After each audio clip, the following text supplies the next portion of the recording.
ಶ್ರೀ ಗುರುಭ್ಯೋ ನಮಃ. ಹರಿ ಓಂ. ಗುರುಬ್ರಹ್ಮ ಗುರುವಿಷ್ಣು ಗುರುದೇವೋ ಮಹೇಶ್ವರಃ. ಗುರು ಸಾಕ್ಷಾತ್ ಪರಬ್ರಹ್ಮ ತಸ್ಮೈ ಶ್ರೀ ಗುರುವೇ ನಮಃ. ಗುರವೇ ಸರ್ವಲೋಕಾನಾಂ ವಿಷಜೇ ಭವರೋಗಿಣಾಂ ನಿಧಯೇ ಸರ್ವವಿದ್ಯಾನಾಂ ಶ್ರೀ ದಕ್ಷಿಣಾಮೂರ್ತಯೇ ನಮೋ ನಮಃ.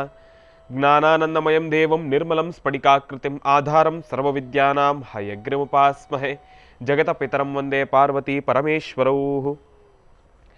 ಪ್ರತಿನಿತ್ಯದ ಕಾರ್ಯಕ್ರಮದಂತೆ ಮೊದಲನೇದಾಗಿ ನನ್ನ ಅಜ್ಜಿ ತಾತರವರನ್ನು ಸಂಪೂರ್ಣವಾಗಿ ಶ್ರದ್ಧಾಭಕ್ತಿಯಿಂದ ಪ್ರಾರ್ಥನೆಯನ್ನು ಮಾಡ್ತಾ, ನನ್ನ ಗುರುಸ್ಥಾನದಲ್ಲಿರ್ತಕ್ಕಂಥ ನನ್ನ ತಂದೆಯವರಾಗಿರ್ತಕ್ಕಂಥ ಆನಂದ್ ಗುರುಜಿಯವರ ಪಾದರವಿಂದಗಳಿಗೆ ನಮನವನ್ನು ಮಾಡ್ತಾ, ಮತ್ತು ನನ್ನ ಮಾತೃಶ್ರೀಯವರನ್ನು ಕೂಡ ಸಂಪೂರ್ಣವಾಗಿ ಶ್ರದ್ಧಾಭಕ್ತಿಯಿಂದ ಪ್ರಾರ್ಥನೆಯನ್ನು ಮಾಡ್ತಾ, ಆಶ್ವಯುಜ ಮಾಸದ ಸೋಮವಾರ ಸೋಮೇಶ್ವರ ಸುಂದರೇಶ್ವರ ಪರಮೇಶ್ವರನನ್ನು ಸಂಪೂರ್ಣವಾಗಿ ಶ್ರದ್ಧಾಭಕ್ತಿಯಿಂದ ಪ್ರಾರ್ಥನೆಯನ್ನು ಮಾಡ್ತಾ, ಮಹರ್ಷಿವಾಣಿ ನೇರ ಪ್ರಸಾರದ ಕಾರ್ಯಕ್ರಮವನ್ನು ಬಹಳ ಪ್ರೀತಿಯಿಂದ ಪ್ರಾರಂಭವನ್ನು ಮಾಡೋಣ. ತಮ್ಮೆಲ್ಲರಿಗೂ ಕೂಡ ಆಧಾರದ ಸ್ವಾಗತ ಸುಸ್ವಾಗತ.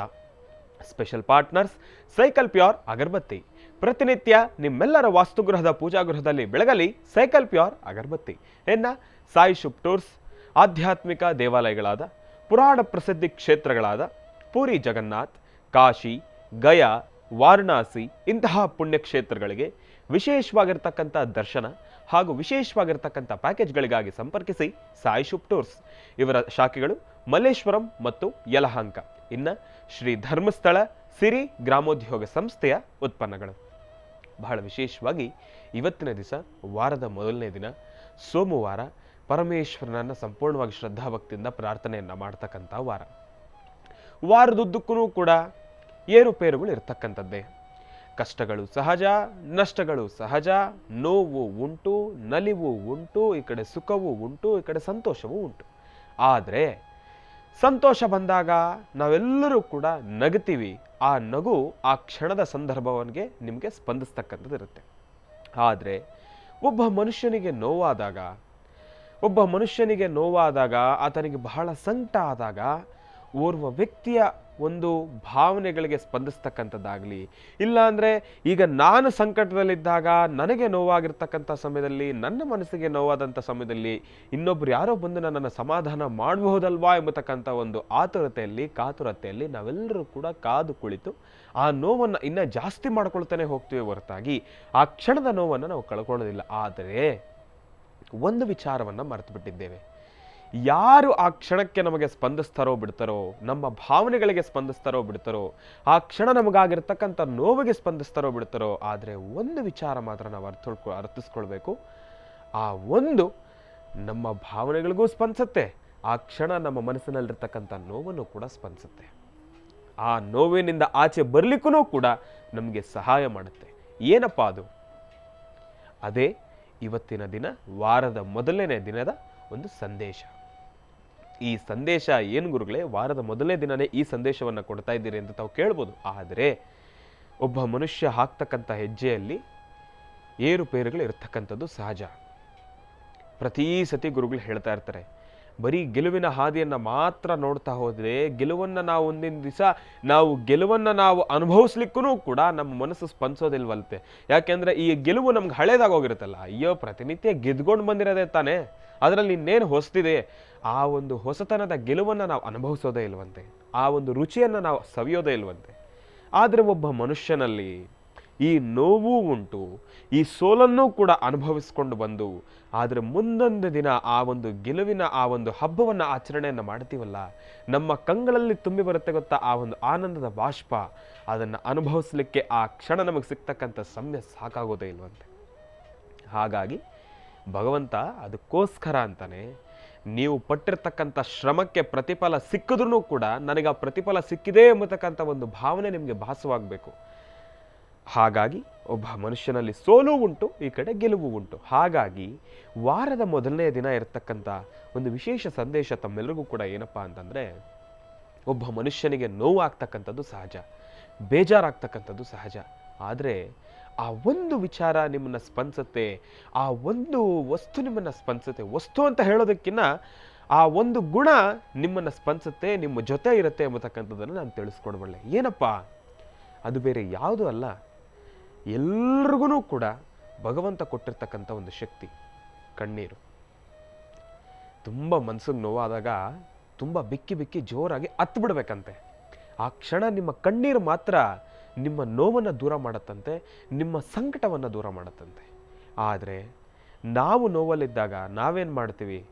ಯಾರಾದರೂ ಒಬ್ಬರು ಬರ್ಬೋದಾಗಿತ್ತಲ್ಲಪ್ಪ ನನ್ನನ್ನು ಸಮಾಧಾನ ಮಾಡಲಿಕ್ಕೆ, ಇಲ್ಲ ಅಂತಂದರೆ ಯಾರಾದರೂ ಬರ್ತಾರೇನೋ ನನ್ನನ್ನು ಸಮಾಧಾನ ಮಾಡಲಿಕ್ಕೆ ಅಂತ ಹೇಳಿ ಕಾಣದ ಕೈ, ಅಂದರೆ ಈಗ ಈ ಒಂದು ಅದ್ಭುತವಾಗಿರ್ತಕ್ಕಂಥ ಒಂದು ಹಾಡಿದೆ, ಕಾಣದ ಕಡಲಿಗೆ ಹಂಬಲಿಸಿದೆ ಮನ ಅಂತ ಹೇಳಿ. ಹಾಗೆ ಯಾರೋ ಬರ್ತಾರೆ ಯಾರೋ ಬರ್ತಾರೆ ಯಾರೋ ಬರ್ತಾರೆ ಅಂತ ಹೇಳಿ ನಾವು ಹಂಬಲಿಸ್ತಾ ಕೂತ್ಕೊಳ್ಳೋದ್ರಲ್ಲಿ ಅರ್ಥವೇ ಇಲ್ವಂತೆ. ನಮ್ಮ ಹತ್ರ ಇರೋದನ್ನ ನಾವು ಜೊತೆಯಲ್ಲಿ ಜೋಪಾನವಾಗಿ ನಮ್ಮ ಪ್ರತಿನಿತ್ಯದ ಜೀವನದಲ್ಲಿ ನಾವು ಅದನ್ನು ಅಳವಡಿಸ್ಕೊಳ್ತಾ ಹೋದರೆ ಯಾರ ಅವಶ್ಯಕತೆಯೂ ನಮಗಿಲ್ಲ. ಹಾಗಾಗಿ ತುಂಬ ಮನಸ್ಸಿಗೆ ನೋವಾದಾಗ, ತುಂಬ ಸಂಕಟ ಆದಾಗ ಒಂದು ಕ್ಷಣ ಹತ್ಬಿಡಿ. ಆ ನಿಮ್ಮ ಕಣ್ಣೀರು ನಿಮ್ಮ ಮನಸ್ಸಿನಲ್ಲಿರ್ತಕ್ಕಂಥ ಒಂದು ಸಂಕಟನ, ಒಂದು ಹಿಂಸೆನ ದೂರ ಮಾಡಿಬಿಡುತ್ತೆ. ಯಾರೋ ಬರ್ತಾರೆ ಅಂತ ಕಾಯ್ತಾ ಕೂತ್ಕೊಳ್ಳೋದು ಬೇಡ. ಏಕೆಂದರೆ ಆ ಕಣ್ಣೀರಿಗೆ ಅಷ್ಟು ಶಕ್ತಿ ಇದೆ. ನಾನು ಮಾತನ್ನು ತಿಳಿಸ್ತಾ ಕೂಡ ಹೇಳಿದೆ, ಬರೀ ನೋವಾದಾಗ ಮಾತ್ರ ಕಣ್ಣೀರು ಬರೋದಿಲ್ಲ, ನಿಮ್ಮ ಕಷ್ಟದಲ್ಲೂ ಕಣ್ಣೀರು ನಿಮ್ಮ ಜೊತೆ ಇರುತ್ತೆ, ನಿಮ್ಮ ಸುಖದಲ್ಲೂ ನಿಮ್ಮ ಕಣ್ಣೀರು ಜೊತೆ ಇರುತ್ತೆ. ತಾವು ಸುಮಾರು ಜನ ಇವತ್ತಿನ ದಿವಸ ಒಂದು ಮಾತನ್ನು ಹೇಳ್ತಾರೆ, ನೋಡಪ್ಪ ಜನರು ಇವತ್ತಿನ ದಿವಸ ಬರೀ ಸುಖದಲ್ಲಿ ಮಾತ್ರ ನಮ್ಮ ಜೊತೆ ಇದ್ದಾರೆ, ಕಷ್ಟ ಅಂತ ಬಂದಾಗ ಎಲ್ಲರೂ ಕೂಡ ಕೈ ಬಿಟ್ಟು ಹೋಗ್ಬಿಡ್ತಾರೆ ಅಂತ ಹೇಳಿ. ಅದಕ್ಕೆ ನಾವು ಇದನ್ನು ತಗೊಳ್ಳೋದಾದರೆ ಕಣ್ಣೀರು ಯಾವತ್ತೂ ಕೂಡ ಹಂಗೆ ಮಾಡೋದಿಲ್ಲ. ನಿಮ್ಮ ಕಷ್ಟದಲ್ಲೂ ನಿಮ್ಮ ಜೊತೆ ಸ್ಪಂದಿಸುತ್ತೆ, ಸುಖದಲ್ಲೂ ನಿಮ್ಮ ಜೊತೆ ಸ್ಪಂದಿಸುತ್ತೆ. ನೀವು ಗೆದ್ದಾಗ ಆನಂದ ಬಾಷ್ಪವಾಗಿ ಸಂತೋಷದಿಂದ ನಿಮ್ಮ ಕಣ್ಗಳಲ್ಲಿ ನೀರು ತುಂಬಿಕೊಳ್ಳುತ್ತೆ. ನೀವು ನೊಂದಾಗ ನಿಮ್ಮನ್ನು ಸಮಾಧಾನ ಮಾಡಲಿಕ್ಕಾಗಿ, ನಿಮ್ಮ ಮನಸ್ಸಿನಲ್ಲಿರ್ತಕ್ಕಂಥ ಒಂದು ಸಂಕಟವನ್ನು ದೂರ ಮಾಡಲಿಕ್ಕಾಗಿ ನಿಮ್ಮ ಕಣ್ಣೀರು ನಿಮಗೆ ಜೊತೆ ಸ್ಪಂದಿಸುತ್ತೆ. ಹಾಗಾಗಿ ವಾರದುದ್ದಕ್ಕೂ ಕೂಡ ಇನ್ನು ಮುಂದೆ ಬರ್ತಕ್ಕಂಥ ಮುಂದಿನ ಸೋಮವಾರದಷ್ಟೊತ್ತರೊಳಗೆ ನಿಮಗೆ ಏನೇ ಮನಸ್ಸಿಗೆ ನೋವಾದ್ರೂ ಕೂಡ ಸಣ್ಣ ಪುಟ್ಟ ನ್ಯೂನ್ಯತೆಗಳು ಬರ್ತಾನೆ ಇರ್ತವೆ, ಸಣ್ಣ ಪುಟ್ಟ ಸಮಸ್ಯೆಗಳು ಎದುರಾಗ್ತಾನೆ ಇರ್ತವೆ. ಅದೆಲ್ಲವನ್ನು ಕೂಡ ಪಕ್ಕಕ್ಕಿಡೋಣ. ಸಮಸ್ಯೆಗಳು ಸಹಜ, ಸೋಲೆ ಗೆಲುವಿನ ಮೊದಲನೇ ಮೆಟ್ಟಲು. ಹಾಗಾಗಿ ಈ ಮೆಟ್ಟಲುಗಳನ್ನು ಏರ್ತಾ ಹೋಗೋಣ. ಸೋಲು ಚಿಕ್ಕದಾದ್ರೇನು ದೊಡ್ಡದಾದ್ರೇನು ಸೋಲೆ ಅಲ್ವಾ? ಆ ಸೋಲನ್ನು ಸೆದೆಬಡಿದು ನಾವು ಮುಂದೆ ಹೋಗೋಣ. ನಮ್ಮಲ್ಲ ಆ ಶಕ್ತಿ ಇದೆ, ಆ ಶಕ್ತಿಯನ್ನು ಇನ್ನಷ್ಟು ದಯಪಾಲಿಸಪ್ಪ ಭಗವಂತ ಅಂತ ಹೇಳಿ ನಾವೆಲ್ಲರೂ ಕೂಡ ಪ್ರಾರ್ಥಿಸೋಣ. ಭಗವಂತನಲ್ಲಿ ನಾವೆಲ್ಲರೂ ಕೂಡ ಒಂದು ವಿಚಾರವಾಗಿ ನಾವು ಭಗವಂತನನ್ನು ಕೇಳ್ಕೊಳ್ಬೇಕು. ಏನಪ್ಪ, ನನಗೆ ಕಷ್ಟನೇ ಕೊಡಬೇಡ ಎಂಬತಕ್ಕಂಥ ಮಾತನ್ನು ಕೇಳ್ಕೊಳ್ಬಾರ್ದು ಯಾವತ್ತಿದ್ರು. ಯಾಕೆ ಅಂತಂದರೆ ಅದು ನಮ್ಮ ಹಣೆ ಬರದಲ್ಲಿ ಬರೆದಿರ್ತಕ್ಕಂಥದ್ದೇನಪ್ಪ ಅಂದರೆ, ಒಬ್ಬ ಮನುಷ್ಯ ಕಷ್ಟ ಸುಖ ಎರಡನ್ನೂ ಕೂಡ ಸರಿಸಮ ಪ್ರಮಾಣವಾಗಿ ಹಂಚ್ಕೊಳ್ಳೇಬೇಕು, ಅನುಭವಿಸಲೇಬೇಕು ಅಂತೇಳಿ. ಹಾಗಾಗಿ ನಾವು ಯಾವ ರೀತಿ ಕೇಳ್ಕೊಳ್ಬೇಕು ಭಗವಂತನನ್ನು? ಕಷ್ಟವನ್ನು ಕೊಡು ಭಗವಂತ, ನಾನು ಮಾಡಿರ್ತಕ್ಕಂಥ ಪಾಪಕರ್ಮಗಳು ಹರಿಬೇಕು, ನೀನು ಕಷ್ಟವನ್ನು ಕೊಡು, ನಾನು ಬೇಡ ಅಂತ ಹೇಳೋದಿಲ್ಲ. ಆದರೆ ಕೊಡ್ತಕ್ಕಂಥ ಕಷ್ಟವನ್ನು ನಿಭಾಯಿಸ್ಲಿಕ್ಕಾಗಲಿ, ಆ ಕಷ್ಟವನ್ನು ಎದುರಿಸ್ಲಿಕ್ಕಾಗಲಿ ನನಗೊಂದು ಶಕ್ತಿ ಕೊಡು ಭಗವಂತ ಅಂತ ಕೇಳ್ಕೊಳ್ಳಿ. ಆಗ ಭಗವಂತ ಕಣ್ತೆಗೆದು ನೋಡಿ ಇರತಕ್ಕಂಥ ಸಂಕಷ್ಟಗಳಿಂದ ದೂರ ಆಗಲಿಕ್ಕೆ ಆದಷ್ಟು ಬೇಗ ನಿಮಗೊಂದು ಶಕ್ತಿ ಕೊಡ್ತಾನೆ ಭಗವಂತ. ನಿಮ್ಮ ಜೊತೆ ನಿಂತ್ಕೊಳ್ತಾರೆ. ಭಗವಂತನ ಸಂಪೂರ್ಣ ಕೃಪಾಶೀರ್ವಾದದಿಂದ ನಾವೆಲ್ಲರೂ ಕೂಡ ಸುಖ ಶಾಂತಿ ನೆಮ್ಮದಿಯಿಂದ ಇರ್ಬೋದು. ವಾರದ ಮೊದಲನೇ ದಿನ ಸೋಮೇಶ್ವರ ಸುಂದರೇಶ್ವರ ಪರಮೇಶ್ವರನ ಪ್ರಾರ್ಥನೆಯನ್ನು ಮಾಡ್ತಾ ಭಗವಂತನ ಅನುಗ್ರಹ ನಿಮ್ಮೆಲ್ಲರ ಮೇಲೂ ಇರಲಿ ಅಂತ ನಾನು ಕೂಡ ಪ್ರಾರ್ಥನೆಯನ್ನು ಮಾಡ್ತೇನೆ. ಒಳ್ಳೆಯದಾಗಲಿ, ಶುಭವಾಗಿ. ಇನ್ನು ಬಹಳ ವಿಶೇಷವಾಗಿ ಇಂದಿನ ಭಾಗದಲ್ಲಿ ಅದ್ಭುತವಾಗಿರ್ತಕ್ಕಂಥ ಚಿಕ್ಕದಾಗಿ ಚುಟುಕಾಗಿರ್ತಕ್ಕಂಥ ಒಂದು ಸಂದೇಶವನ್ನು ನಾವೆಲ್ಲರೂ ಕೂಡ ತಿಳ್ಕೊಂಡ್ವಿ. ಇನ್ನು ಈಗ ವಾರದ ಮೊದಲನೇ ದಿನ ಸೋಮವಾರ ಭಗವಂತನನ್ನ ಪ್ರಾರ್ಥನೆಯನ್ನು ಮಾಡ್ತಾ ಇವತ್ತಿನ ದಿವಸ ಏನೆಲ್ಲ ಮಹತ್ವಪೂರ್ಣ ಮಾಹಿತಿಗಳನ್ನು ತಿಳ್ಕೊಳ್ಬೋದು, ಗುರುಜಿಯವರು ನಮಗೆ ತಿಳಿಸ್ಕೊಡ್ಬೋದು, ನಾನಂತೂ ಕಾತುರದಿಂದ ಕಾಯ್ತಾ ಇದ್ದೀನಿ. ಹಾಗಾಗಿ ಮೊದಲನೇದಾಗಿ ಗುರುಗಳನ್ನು ಕಾರ್ಯಕ್ರಮಕ್ಕೆ ಸ್ವಾಗತ ಬಿಡೋಣ. ಶ್ರೀಯುತರು ಸಾಮುದ್ರಿಕಾ ಶಿರೋಮಣಿ, ಸ್ವರ ಸರ್ವಜ್ಞ, ದರ್ಪಣಾಂಜನ, ಚಕ್ಷುರ್ಮತಿ ವಿದ್ಯಾನಿಪುಣ, ಶ್ರೀ ವಿದ್ಯೋಪಾಸಕ ರತ್ನ, ಅಥರ್ವಣ ಪರಿಹಾರ ಪ್ರವೀಣರು ಮತ್ತು ವನಸಿರಿ ಆಯುರ್ವೇದ ರತ್ನರು, ನಮ್ಮ ನಿಮ್ಮೆಲ್ಲರ ಪ್ರೀತಿಯ ಅಚ್ಚುಮೆಚ್ಚಿನ ಮಹರ್ಷಿ ಮಂದಿರ ಬ್ರಹ್ಮರ್ಷಿ ಆನಂದ ಸಿದ್ಧಿಪೀಠಂನ ಸಂಸ್ಥಾಪಕರು, ಖ್ಯಾತ ಜ್ಯೋತಿಷಿಗಳು ಶ್ರೀ ಶ್ರೀ ಶ್ರೀ ಡಾಕ್ಟರ್ ಮಹರ್ಷಿ ಆನಂದ್ ಗುರುಜಿಯವರನ್ನ, ನನ್ನ ತಂದೆಯವರನ್ನ ಪ್ರೀತಿಪೂರ್ವಕವಾಗಿ ಭಕ್ತಿಪೂರ್ವಕವಾಗಿ ಕಾರ್ಯಕ್ರಮಕ್ಕೆ ಸ್ವಾಗತಿಸೋಣ. ಗುರುಗಳೇ, ಕಾರ್ಯಕ್ರಮಕ್ಕೆ ಸ್ವಾಗತ, ಸುಸ್ವಾಗತ. ಶ್ರೀ ಗುರುಭ್ಯೋ ನಮಃ. ಹರಿ ಓಂ. ನಮಸ್ತೆ ಅಸ್ತು ಭಗವನ್ ವಿಶ್ವೇಶ್ವರಾಯ ಮಹಾದೇವಾಯ ತ್ರ್ಯಂಬಕಾಯ ತ್ರಿಪುರಾಂತಕಾಯ ತ್ರಿಕಾಗ್ನ್ಯಕಾಲಾಯ ಕಾಲಾಗ್ನಿರುದ್ರಾಯ ನೀಲಕಂಠಾಯ ಮೃತ್ಯುಂಜಯಾಯ ಸರ್ವೇಶ್ವರಾಯ ಸದಾಶಿವಾಯ ಶ್ರೀಮನ್ಮಹಾದೇವಾಯ ತೇ ನಮಃ. ಹರಿಂ ಕರಾಸನಗರ್ಭ್ಯದಾಂ ನಲಸಿಕಾಂ ಸೋಂ ಕ್ಲೀಂ ಕಳಾಂ ಬಿಭ್ರದೀಂ ಸವರ್ಣಾಂ ವರದಾರ್ಢೀಂ ಚ ವರಸದಾಂ ದೌತಾಂ ತನೇತ್ರೋಜ್ವಲಾಂ ವಂದೇ ಪೃಷ್ಠಕಭಾಸಮಂಕುಶಿಧರಾಂ ತೃಗ್ಭೂಷಿತಾಮುಜ್ವಲಾಂ ತ್ವಾಂ ಗೌರೀಂ ತ್ರಿಪುರಾಂ ಫರಾತ್ವರಕಲಾಂ ಶ್ರೀಚಕ್ರಸಂಚಾರಣೀಂ ಪದ್ಮಾನನೆ ಪದ್ಭೈ ಪದ್ಮಪತ್ರೇ ಪದ್ಮಪ್ರಿಯೇ ಪದ್ಮದಲಾಯತಾಕ್ಷೀಂ ವಿಶ್ವಪ್ರಿಯೇ ವಿಷ್ಣುಮನೋನುಕೂಲೆ ತ್ವತ್ಪಾದಪದ್ಮಂ ಮಯಿ ಸನ್ನಿಧತ್ಸ್ವಾಂ ಯಾಸಾ ಪದ್ಮಾಸನಸ್ಥಾ ವಿಪಲಕಟಿತಟೀ ಪದ್ಮಪತ್ರಾಯತಾಕ್ಷೀಂ ಶ್ರೀಂ ಅಂಬಾಂ ಭಗವತೀಂ ಶ್ರೀಂ ಲಲಿತಾಂ ರಾಜರಾಜೇಶ್ವರೀಂ ರಾಜ್ಯದಾಯಿನೀಂ ರಾಜ್ಯಕಲಾವಲ್ಲಭಾಂ ಮಹಾಲಲಿತಾಂಬಿಕಾಯ ನಮಃ. ಗಂಧದ್ವಾರಾಂಧರಾದರ್ಶಾನ್ ನಿತ್ಯಪಟ್ಟಾಂಕರೀಷಿಣೀಂ ಈಶ್ವರೀಂ ಸರ್ವಭೂತಾನಾಂ ತ್ವಾಮಿಹೋಪತ್ವಯೇ ಶ್ರೀಂ. ಓಂ ಶ್ರೀಂ ಅಂಬಾಯ ನಮಃ, ಜಗದಂಬಿಕಾಯ ನಮಃ, ಲಲಿತಾಂಬಿಕಾಯ ನಮಃ, ದುರ್ಗಾಂಬಿಕಾಯ ನಮಃ, ಓಂ ಕ್ಷಣಾಂಬಿಕಾಯ ನಮಃ, ಓಂ ಕೈವಲ್ಯದಾಯಿನೇ ನಮಃ, ಓಂ ಮಹಾಮೂರ್ತಯೇ ನಮಃ, ಓಂ ಶ್ರೀಂ ಸಿದ್ಧಲಕ್ಷ್ಮೀ ನಮಃ, ಓಂ ಬ್ರಾಹ್ಮೇ ನಮಃ, ಮಾಹೇಶ್ವರ್ಯೇ ನಮಃ, ಓಂ ಕೌಮಾರ್ಯೇ ನಮಃ, ಓಂ ವೈಷ್ಣವ್ಯೇ ನಮಃ, ಓಂ ವಾರಾಕ್ಯೇ ನಮಃ, ಇಂದ್ರಾಣ್ಯೇ ನಮಃ, ಓಂ ಚಾಮುಂಡಾಯ ನಮಃ, ಓಂ ಚಂಡಿಕಾಯ ನಮಃ, ಓಂ ಮಹಾಕಾಳಿ ಮಹಾಲಕ್ಷ್ಮೀ ಸಮೇತ ಶ್ರೀಮದ್ಮಹಾಲಲಿತಾಂ ಬಾಲಾತ್ ತ್ರಿಪುರ ಸುಂದರೀಂ ಸರ್ವಾನುಗ್ರಹಪ್ರದಾಯಿನೀಂ ಶ್ರೀಂ ಸಕಲ ವಿದ್ಯಾಕಾರಿಣೀಂ ಶ್ರೀಂ ಲಲಿತಾಂ ರಾಜರಾಜೇಶ್ವರಿ ದೇವತಾಭ್ಯೋ ನಮಃ. ದೇವಿಯನ್ನು ಪ್ರಾರ್ಥನೆ ಮಾಡ್ತಾ ವಾರದ ಮೊದಲನೇ ದಿನ ಸೋಮವಾರ ಸೋಮೇಶ್ವರ ಸುಂದರೇಶ್ವರ ಪರಮೇಶ್ವರನ್ನು ಪ್ರಾರ್ಥನೆ ಮಾಡಿ ಸಕಲರಿಗೂ ಸಹಿತ ಸನ್ಮಂಗಳ ಉಂಟಾಗಲಿ. ಭಗವತಿಯ ಸಮಗ್ರವಾದಂಥ ನೀವು ಏನು ಪ್ರಾರ್ಥನೆ ಮಾಡ್ತಿದ್ದೀರೋ ಭಗವತಿಯ ಸಮಸ್ತವೂ ಸಹಿತ ಅಂದರೆ ಆ ತಾಯಿಯ ಸಂಪೂರ್ಣ ಅನುಗ್ರಹಕ್ಕೆ ತಾವೆಲ್ಲರೂ ಸಹಿತ ಪಾತ್ರರಾಗಲಿ, ಭಗವತಿಯ ಅನುಗ್ರಹ ನಿಮಗೆ ಸಿಗಲಿ ಎಂಬತಕ್ಕಂತಹ ಒಂದು ಚಿಂತನೆಯಿಂದ ದೇವಿನ ಪ್ರಾರ್ಥನೆ ಮಾಡೋಣ. ಏಕದಂತಾಯ ವಿದ್ಮಹೇ ವಕ್ರತುಂಡಾಯ ಧೀಮಹಿ ತನ್ನೋದಂತಿ ಪ್ರಚೋದಯಾತ್. ಗಣಪತಿಯ ಅನುಗ್ರಹ, ಸಕಲ ವಿಧವಾದಂತಹ ಕಾರ್ಯಸಿದ್ಧಿ. ಯಾವುದೇ ಕಾಯಕವನ್ನು ಮಾಡಬೇಕಾದರೂ ನಾವು ಮೊದಲು ಗಣಪತಿ ಪ್ರಾರ್ಥನೆ ಅಂತ ಹೇಳ್ತಿರ್ತೀವಿ. ಆದರೆ ಇನ್ನು ಮುಂದೆ ಹೀಗೆ ಹೇಳೋದು ಒಂಥರ ತಪ್ಪೇನೋ. ಯಾಕೆಂದರೆ ವಯಸ್ಸಿನಲ್ಲಿ ಹಿರಿಯರಾಗಿದ್ದು, ಕಾವಿದಾರಿಗಳಾಗಿದ್ದು, ಧರ್ಮ ಸಂಸ್ಕೃತಿ ಸಂಪ್ರದಾಯ ಅಥವಾ ಎಲ್ಲರೂ ಸಹಿತ ಒಗ್ಗೂಡಿಸಿ ಒಂದು ಸರಿಯಾದಂಥ ಧರ್ಮದ ರಥಯಾತ್ರೆಯಲ್ಲಿ ನಡೆಸಬೇಕಾದದು ಅಥವಾ ಒಂದು ಒಳ್ಳೆಯ ಮಾರ್ಗದರ್ಶನ ಕೊಡಬೇಕಾಗಿರ್ತಕ್ಕಂಥ ಹಿರಿಯರು ಎಲ್ಲೋ ಒಂದು ಕಡೆ ತಮ್ಮ ಬುದ್ಧಿಗೆ ಏನಾಗಿದೆಯೋ ಏನೋ ಪಾಪ. ಗಣಪನೇ ಪಾತ್ರನಲ್ಲ, ಗಣಪ ಅಂತಕ್ಕಂಥದ್ದು ನಮ್ಮ ಸಂಪ್ರದಾಯವೇ ಅಲ್ಲ ಅಂತಕ್ಕಂಥದ್ದರ ಧ್ವನಿ ಒಬ್ಬರಿಂದ ಎದ್ದಿದೆ ಅಂದರೆ ಅದನ್ನು ಏನು ಹೇಳೋಣ. ಆದರೂ ಈ ವಯಸ್ಸಲ್ಲಿ ಇದು ಬೇಕಾಗಿತ್ತಾ ಮಾತು ಅನ್ನೋದು ಒಂದು ಚಿಂತನೆ ಆಗಿದೆ. ಇವತ್ತಿಗೂ ಶಿವನ ಪೂಜೆಗೂ ಮುನ್ನ ಗಣಪನ ಪೂಜೆ ಅಂತ ಹೇಳ್ತಾರೆ. ಇದೆಲ್ಲ ಹೇಗೆ ಬರುತ್ತೆ ಅಂದರೆ ಕಾವಿಯನ್ನು ಧರಿಸಿರ್ತಕ್ಕಂಥವ್ರ ಬಾಯಲ್ಲೇ ಇಂಥ ಮಾತುಗಳು ಬರ್ತಾ ಇದೆ. ಒಂದು ಕಡೆ ನೋಡಿದ್ರೆ ಲಕ್ಷ್ಮಿಗೆ ಯಾಕೆ ಪೂಜೆ ಅಂತಾರೆ, ಅದೇ ಅವ್ರ ಬಾಯಲ್ಲಿ ಇನ್ನೊಂದು ಆಡ್ತಾರೆ ಗೋವಿಗೆ ಯಾಕೆ ಅಷ್ಟೊಂದು ಮಹತ್ವ ಅಂತ. ಗೋವಿನಷ್ಟೇ ಮುಖ್ಯ ಅಲ್ವಾ ನಾರಾಯಣ ನಾಯಿ, ಅದಕ್ಕೆ ಯಾಕಿಲ್ಲ ಅಂತಾರೆ. ಗೋವಿಗೂ ನಾಯಿಗೂ ಹೋಲಿಸ್ತಾರೆ. ಗೋ ಪ್ರಾರ್ಥನೆ ಮಾಡಿದ್ರೆ ಅದು ತಪ್ಪು, ಗೋವು ಸಾಮಾನ್ಯ ಒಂದು ಪ್ರಾಣಿ ಅಂತ ಇದೇ ಕಾವಿ ಹಾಕ್ಕೊಂಡೇ ಮಾತಾಡುವಂಥ ಪುಣ್ಯಾತ್ಮರಿದ್ದಾರೆ. ಇನ್ನೊಬ್ಬರು ಹೇಳ್ತಾರೆ ಇತ್ತೀಚಿನ ದಿನಗಳಲ್ಲಿ ಇದೆಲ್ಲರಿಗೂ ಗೊತ್ತಿರುವಂಥ ವಿಚಾರ, ನಮ್ಮ ಸಂಪ್ರದಾಯವೇ ಅಲ್ಲ ಗಣಪತಿ ಪೂಜೆ ಮಾಡ್ತಕ್ಕಂಥದ್ದು. ಹೀಗೆ ಕಾವಿಯನ್ನು ಧರಿಸಿ ನಮ್ಮ ಭಾರತೀಯ ಹಿಂದೂ ಸನಾತನ ಧರ್ಮದ ಒಂದಷ್ಟು ಅರ್ಥಗರ್ಭಿತವಾಗಿರ್ತಕ್ಕಂತಹ ವಿಚಾರಗಳು ಇವತ್ತು ನೆನ್ನೆದಲ್ವಲ್ಲ, ನಾನು ಮಾಡಿರೋದಲ್ಲ, ನಮ್ಮಪ್ಪ ಮಾಡಿರೋದಲ್ಲ ಅಥವಾ ನಮ್ಮ ತಾತ ಮಾಡಿರೋದಲ್ಲ, ತಲತಲಾಂತರದಿಂದ ಬಂದಿರತಕ್ಕಂಥದ್ದು ಭಾರತೀಯ ಹಿಂದೂ ಸನಾತನ ಧರ್ಮವನ್ನು ಯಾರು ಯಾವುದೇ ಪ್ರಾರಂಭಿಸಿದ್ರೂ ಒಂದು ದೇವಾಲಯಕ್ಕೆ ಹೋದರೆ ಮುಂಚಿತವಾಗಿ ಒಂದು ಗಣಪತಿ ವಿಗ್ರಹ ಇರುತ್ತೆ. ಒಂದು ಪೂಜೆ ಮಾಡಿದ್ರೆ ಅಲ್ಲೊಂದು ಗಣಪತಿ ಪ್ರಾರ್ಥನೆ ಮಾಡಿ ಶುರು ಮಾಡಿ ಅಂತ ಹೇಳ್ತಾರೆ. ಆದರೂ ವಯಸ್ಸಿಗೆ ತಕ್ಕನಾದಂಥ ಮಾತಿರಬೇಕು. ಗೌರವವಾಗಿ ಪೂಜನೀಯವಾದಂತಹ ಒಂದು ಒಳ್ಳೆಯ ಸ್ಥಾನದಲ್ಲಿ ಕೂತ್ಕೊಂಡಾಗ ಆ ಸ್ಥಾನಕ್ಕೆ ತಕ್ಕನಾದಂಥ ಮಾತಿರಬೇಕು. ಅಥವಾ ಆಗಷ್ಟೇ ಕಾವಿಯನ್ನು ಹಾಕ್ಕೊಂಡು ಪ್ರಾರಂಭದಿಂದಲೂ ಇದನ್ನೇ ಮಾತಾಡ್ಕೊಂಡು ಬಂದಿದ್ದರೆ ನಾವು ಅವ್ರ ಮಾತನ್ನು ನಂಬೋದಾಗಿತ್ತೇನೋ. ಭಗವಂತ ಎಲ್ಲ ಸ್ಥಿತಿಗತಿಗಳನ್ನು ಕೊಟ್ಟಾದ ಮೇಲೆ ಪಾದಪೂಜೆ ಬೇಕು, ಕಾವಿ ಹಾಕಬೇಕು, ಹಣೆ ವಿಭೂತಿ ಇರಬೇಕು, ಶಿವನ್ನ ಮೆಚ್ಚಬೇಕು, ಶಿವಪುತ್ರನ ಬೇಡ. ಏನು ಕತೆಪ್ಪ, ಅವರು ಮಾಡ್ತಕ್ಕಂಥದ್ದು ಅವರಿಗೇ ಶ್ರೇಯಸ್ಸು. ಬಹುಶಃ ದೊಡ್ಡವರೊಂದು ಮಾತು ಹೇಳ್ತಾರೆ, ವಿನಾಶಕಾಲೇ ವಿಪರೀತ ಬುದ್ಧಿ ಅಂತ. ಮನುಷ್ಯನ ಅರಳು ಮುರಳು ಆಗುತ್ತಲ್ಲ, ಸಾವಿನಂಚು ಬಂದಾಗ ತನ್ನ ಕತೆ ಹಾಗಾಗೋಗ್ಬಿಡುತ್ತಂತೆ. ತನಗೇನು ಕಾಣುತ್ತೋ ಏನು ಬಿಡುತ್ತೋ, ಯಾರೋ ಬಂದರು ಯಾರೋ ಹೋದರು, ಏನೋ ಬರ್ತಿದ್ದಾರೆ ನಾನು ಕರ್ಕೊಂಡು ಹೋಗಿ ಬರ್ತಿದ್ದಾರೆ ಅಂತ ಈ ಸಾಮಾನ್ಯಕ್ಕೆ ಮಲಗಿ ಇನ್ನೇನು ಕಡೆ ದಿನಗಳಲ್ಲಿ ಮಾತಾಡೋ ಮಾತಿದಾಗಿರುತ್ತೆ. ತುಂಬ ಜನದ ಮನೆಗಳಲ್ಲಿ ಇದು ಕೇಳಿದ್ದೀರ ನೀವು. ಆದರೆ ಇನ್ನೂ 100 ಕಾಲ ಚೆನ್ನಾಗಿರಲಿ, ಆದರೆ ಇಂತಹ ದಾರಿ ತಪ್ಪಿದ ಮಾತುಗಳು ಆಡದಿರ ಇರಲಿ ಅಂತಕ್ಕಂಥದ್ದು ಒಂದೇ ಈ ನಿಮ್ಮ ಮಹರ್ಷಿಗಳ ಮಾತು.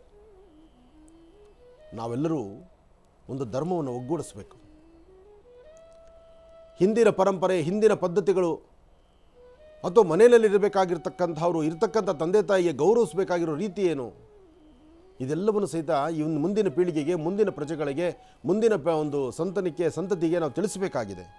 ಅಂತಹದ್ರಲ್ಲಿ ಇಂಥದ್ದೊಂದು ಕಾಂಟ್ರವರ್ಸಿಯಾಗಿ ಇಂಥದ್ದೊಂದೊಂದು ವಿಚಾರಗಳನ್ನು ತೆಗೆದು ಮುಂದಿಡ್ತಾ ಬಂದರೆ ಇದು ಎಷ್ಟು ಮಾತ್ರ ಸರಿ? ಯೋಚನೆ ಮಾಡಿ, ಅದರ ಅರ್ಥ ಮಾಡ್ಕೋಬೇಕಾಗಿದೆ. ಬಾಯಿ ತೆಗೆದರೆ ಪ್ರಪ್ರಥಮವಾಗಿ ಬರ್ತಕ್ಕಂಥದ್ದೇ ಗಣಪನ ಪ್ರಾರ್ಥನೆ. ನಾವೇ ಅಂತಲ್ಲ, ಪ್ರತಿಯೊಂದು ಭಾಗದಲ್ಲೂ ನೀವು ಯಾವುದೇ ಒಂದು ಪೂಜೆಯನ್ನು ತಗೊಳ್ಳಿ, ಯಾವ ಪೂಜೆಯಲ್ಲಾದರೂ ಸಹಿತ ಗಣಪನ ಇಲ್ದಿರ ಪೂಜೆ ಇದೆಯಾ? ಗಣಪನಿಗೆ ಅಂತಹದ್ದೊಂದು ವರ ಕೊಟ್ಟಿದ್ದಾನೆ ಭಗವಂತ. ಜನ್ಮ ಕೊಟ್ಟಂತಹ ಜನ್ಮದಾತನೇ ತನ್ನ ಮಗನಿಗೆ ಅಂಥದ್ದೊಂದು ಆದ್ಯತೆಯನ್ನು ಕೊಟ್ಟು ಗಣಪತಿ ಪೂಜೆ ಅಂತ ಹೇಳಿದಾಗ, ಗಣಪತಿ ಯಾರೋ ಮಾಡಿದ್ದು, ಮಣ್ಣಿನಿಂದ ಮಾಡಿದ್ದು, ಅದಕ್ಕೆ ಕಾರಣೀಭೂತ ಜನ್ಮ, ಅದಕ್ಕೆ ಪೂಜೆಗೆ ಅರ್ಹವಲ್ಲ, ಅಥವಾ ಅದಕ್ಕೆ ನಮ್ಮ ಪದ್ಧತಿ ಇಲ್ಲ.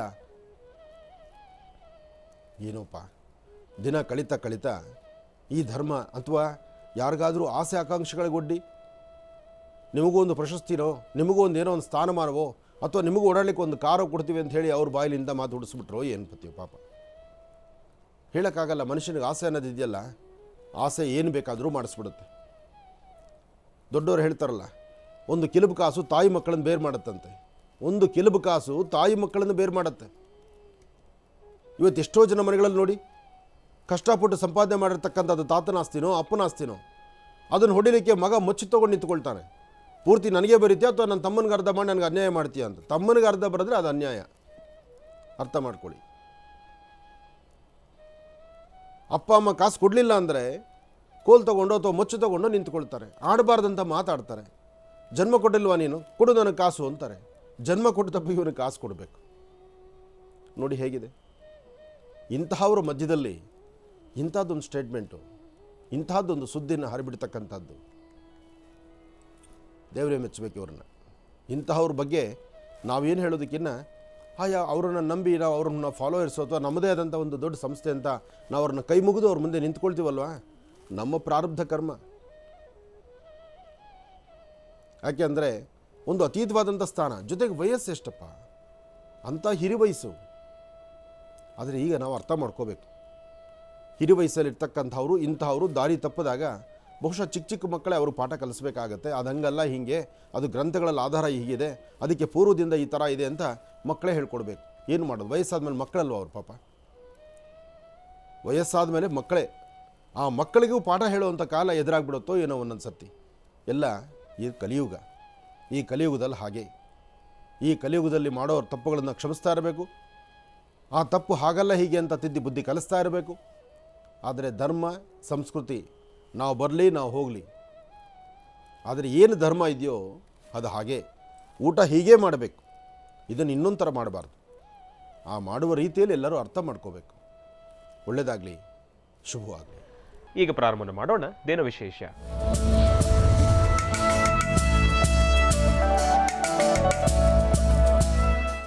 ಗುರುಗಳೇ, ಇವತ್ತಿನ ದಿನದ ವಿಶೇಷತೆ ಮತ್ತು ಪಂಚಾಂಗ ಶ್ರವಣ. ಖಂಡಿತ. ಭಗವತೀಂ ಶ್ರೀಂ ಲಲಿತಾಂ ರಾಜರಾಜೇಶ್ವರಿ ನಮಃ. ಚಕ್ರೇಶ್ವರಿ ಬಾಲಾತ್ ತ್ರಿಪುರ ಸುಂದರಿ ದೇವತಾಭ್ಯೋ ನಮಃ. ಓಂ ಜಾತವೇದಸೇ ಸನವಾಮ ಸೋಮರಾಧೀತೋ ನಿದಹಾತಿ ವೇದಾಃ ಸನಃ ಪರ್ಷದ ದುರ್ಗಾಣಿ ವಿಶ್ವಾನಾವೇವ ಸಿಂಧುಂ ದುರಿತಾತ್ಯಗ್ನಿಃ ತ್ವಾಮಗ್ನಿವರ್ಣಾನ್ ತಮಸಾಜ್ವಲಂತೀಂ ವೈಲೋಚನೀಂ ಕರ್ಮಫಲೇ ಸುಷ್ಟಾಂ ದುರ್ಗಾಂ ದೇವೀಗುಂ ಶರಣಮಹಂ ಪ್ರಪದ್ಯೆ. ಸುತರಸಿ ತರಸಿ ನಮಃ. ಶ್ರೀ ಶೋಭಕೃತ್ನಾಮ ಸಂವತ್ಸರೆ ದಕ್ಷಿಣಾಯನೇ ಶರದೃತು ಆಶ್ವೀಜ ಮಾಸ ಕೃಷ್ಣಪಕ್ಷ 6/11/2023 ಸೋಮವಾರ, ನವಮಿ, ಆಶ್ಲೇಷ ನಕ್ಷತ್ರ. ನಕ್ಷತ್ರಚಾರ ಪ್ರಕಾರ ಚಂದ್ರ ಮತ್ತು ಗುರು ಇರ್ತಕ್ಕಂಥ ಆಸ್ಥಾನ ಚೆನ್ನಾಗಿದ್ದು, ಬುಧನ ಅನುಗ್ರಹದಿಂದ ಇವತ್ತಿನ ಕಾಯಕದಲ್ಲಿ ವಾರದ ಮೊದಲನೇ ದಿವಸ ಸೋಮವಾರ ಸೋಮೇಶ್ವರ, ಸುಂದರೇಶ್ವರ, ಪರಮೇಶ್ವರನ ಪ್ರಾರ್ಥನೆ ಮಾಡ್ತಾ ಸಾಂಬ ಸದಾಶಿವನ ಅನುಗ್ರಹದೊಂದಿಗೆ ಇವತ್ತು ತಾವೇರೆಲ್ಲ ಏನು ಕೆಲಸಗಳನ್ನು ಮಾಡ್ತಿದ್ದೀರೋ, ಯಾವೆಲ್ಲ ಕೆಲಸ ಕಾರ್ಯಗಳಲ್ಲಿ ಒಂದು ಶ್ರದ್ಧೆಯಿಂದ ಭಕ್ತಿಯಿಂದ ನೋಡಿ, ಅಲ್ಲೂ ಸಹಿತ ನಿಮ್ಮ ಕೆಲಸ ಕಾರ್ಯಗಳನ್ನು ಶ್ರದ್ಧಾಭಕ್ತಿಯಿಂದಲೇ ಪ್ರಾರ್ಥನೆ ಮಾಡಬೇಕು, ಪ್ರಾರಂಭಿಸಬೇಕು. ಯಾಕೆಂದರೆ ಆ ಶ್ರದ್ಧೆ ಮತ್ತು ಭಕ್ತಿ ಇಲ್ಲ ಅಂದರೆ, ನಾವು ಮಾಡುವ ಕಾಯಕವನ್ನು ನಾವು ಗೌರವಿಸಲಿಲ್ಲ ಅಂದರೆ, ಆ ಗೌರವದಿಂದ ಆ ಕಾಯಕವನ್ನು ನಾವು ಮಾಡಲಿಲ್ಲ ಅಂದರೆ ಅಲ್ಲಿ ಸಾಧ್ಯವೇ ಇಲ್ಲ. ಒಬ್ಬ ಬೀದಿಯಲ್ಲಿ ಕಸ ಗುಡಿಸ್ತಕ್ಕಂತಹ ವ್ಯಕ್ತಿ ಆದರೂ ತನ್ನ ಕಾಯಕವನ್ನು ಪ್ರಾರಂಭಿಸಬೇಕಾದ್ರೆ, ಭಗವಂತ ನಾನು ಇವತ್ತು ಕಾಪಾಡಪ್ಪ, ನಾನು ಕೆಲಸ ಪ್ರಾರಂಭಿಸ್ತೀನಿ ಅಂತ ಹೇಳ್ತಾನೆ. ಒಂದು ಉನ್ನತವಾದಂಥ ಸ್ಥಿತಿಯಲ್ಲಿ ಬಂದು ಕೂತ್ಕೊಂಡು ಪ್ರಾರ್ಥನೆ ಮಾಡ್ಕೊಳ್ತಕ್ಕಂಥವ್ರು ಒಬ್ಬ ನ್ಯಾಯಾಧೀಶರಾದರೂ, 10 ಜನಕ್ಕೆ ನ್ಯಾಯವನ್ನು ಒದಗಿಸ್ತಕ್ಕಂಥವರಾದರು, ಧರ್ಮ ಪರಿಪಾಲನೆ ಮಾಡ್ತಕ್ಕಂಥವರಾದರು, ಒಬ್ಬ ಧರ್ಮದ ಗುರುಗಳಾದರು, ಯಾರೊಬ್ಬರಾದರೂ ಸಹಿತ ತಮ್ಮ ಬೆಳಗಿನ ಪ್ರಾರಂಭದ ಒಂದು ನುಡಿಮುತ್ತನ್ನು ಭಗವಂತನಿಗೆ ಅರ್ಪಣೆ ಮಾಡಿ, ಭಗವಂತ ಇವತ್ತು ನಾನು ಈ ಕಾಯಕವನ್ನು ಮಾಡ್ತಿದ್ದೇನೆ, ನನ್ನ ಅನುಗ್ರಹಿಸಪ್ಪ, ನನಗೆ ಆಶೀರ್ವದಿಸು ಅಂತ ಹೇಳುವಂಥದ್ದು ಧರ್ಮ. ಆದರೆ ಇಂತಹ ಒಂದು ಧರ್ಮದ ಕಾರ್ಯಗಳಿದೆಯಲ್ಲ, ಇದನ್ನು ಬಹಳ ಉನ್ನತವಾದ ವಿಶೇಷವಾದ ರೀತಿ ಮಾಡಬೇಕು. ಹಾಗೆ ಯಾರೊಬ್ಬರ ಮನಸ್ಸಿನ ಮೇಲೆ ನಮ್ಮ ಗದಾಪ್ರಹಾರ ಅಲ್ಲ. ನನಗೊಂದು ಆಸ್ಥಾನ ಕೊಟ್ಟಿದ್ದಾರೆ, ನಾನೊಂದು ಸ್ಥಾನದಲ್ಲಿದ್ದೇನೆ, ನನ್ನ ಮುಂದೆ 10 ಜನ ಕೂತ್ಕೊಂಡು ನನ್ನ ಮಾತನ್ನು ಆಲಿಸ್ತಾರೆ ಅಂದರೆ ಆ 10 ಜನದ ಮನಸ್ಸು ಒಪ್ಪುವಂಥ ರೀತಿ ನನ್ನ ಮಾತಿರಬೇಕು.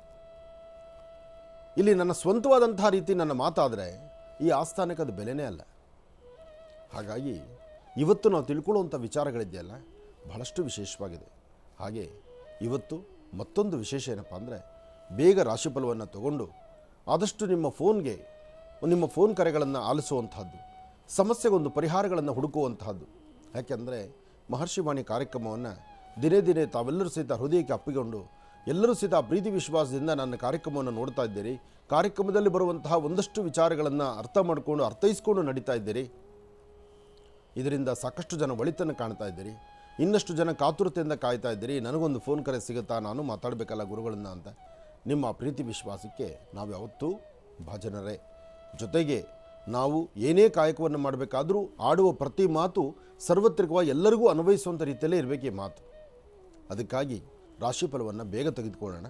ಹಾಗೆ ಫೋನ್ ಮಾಡಬೇಕು, ಇವತ್ತು ಸಮಸ್ಯೆಗೊಂದು ಪರಿಹಾರವನ್ನು ಹುಡುಕೊಳ್ಬೇಕು ಅಂತಕ್ಕಂಥವ್ರು ಫೋನ್ ಕೈಗೆ ತಗೊಳ್ಳಿ.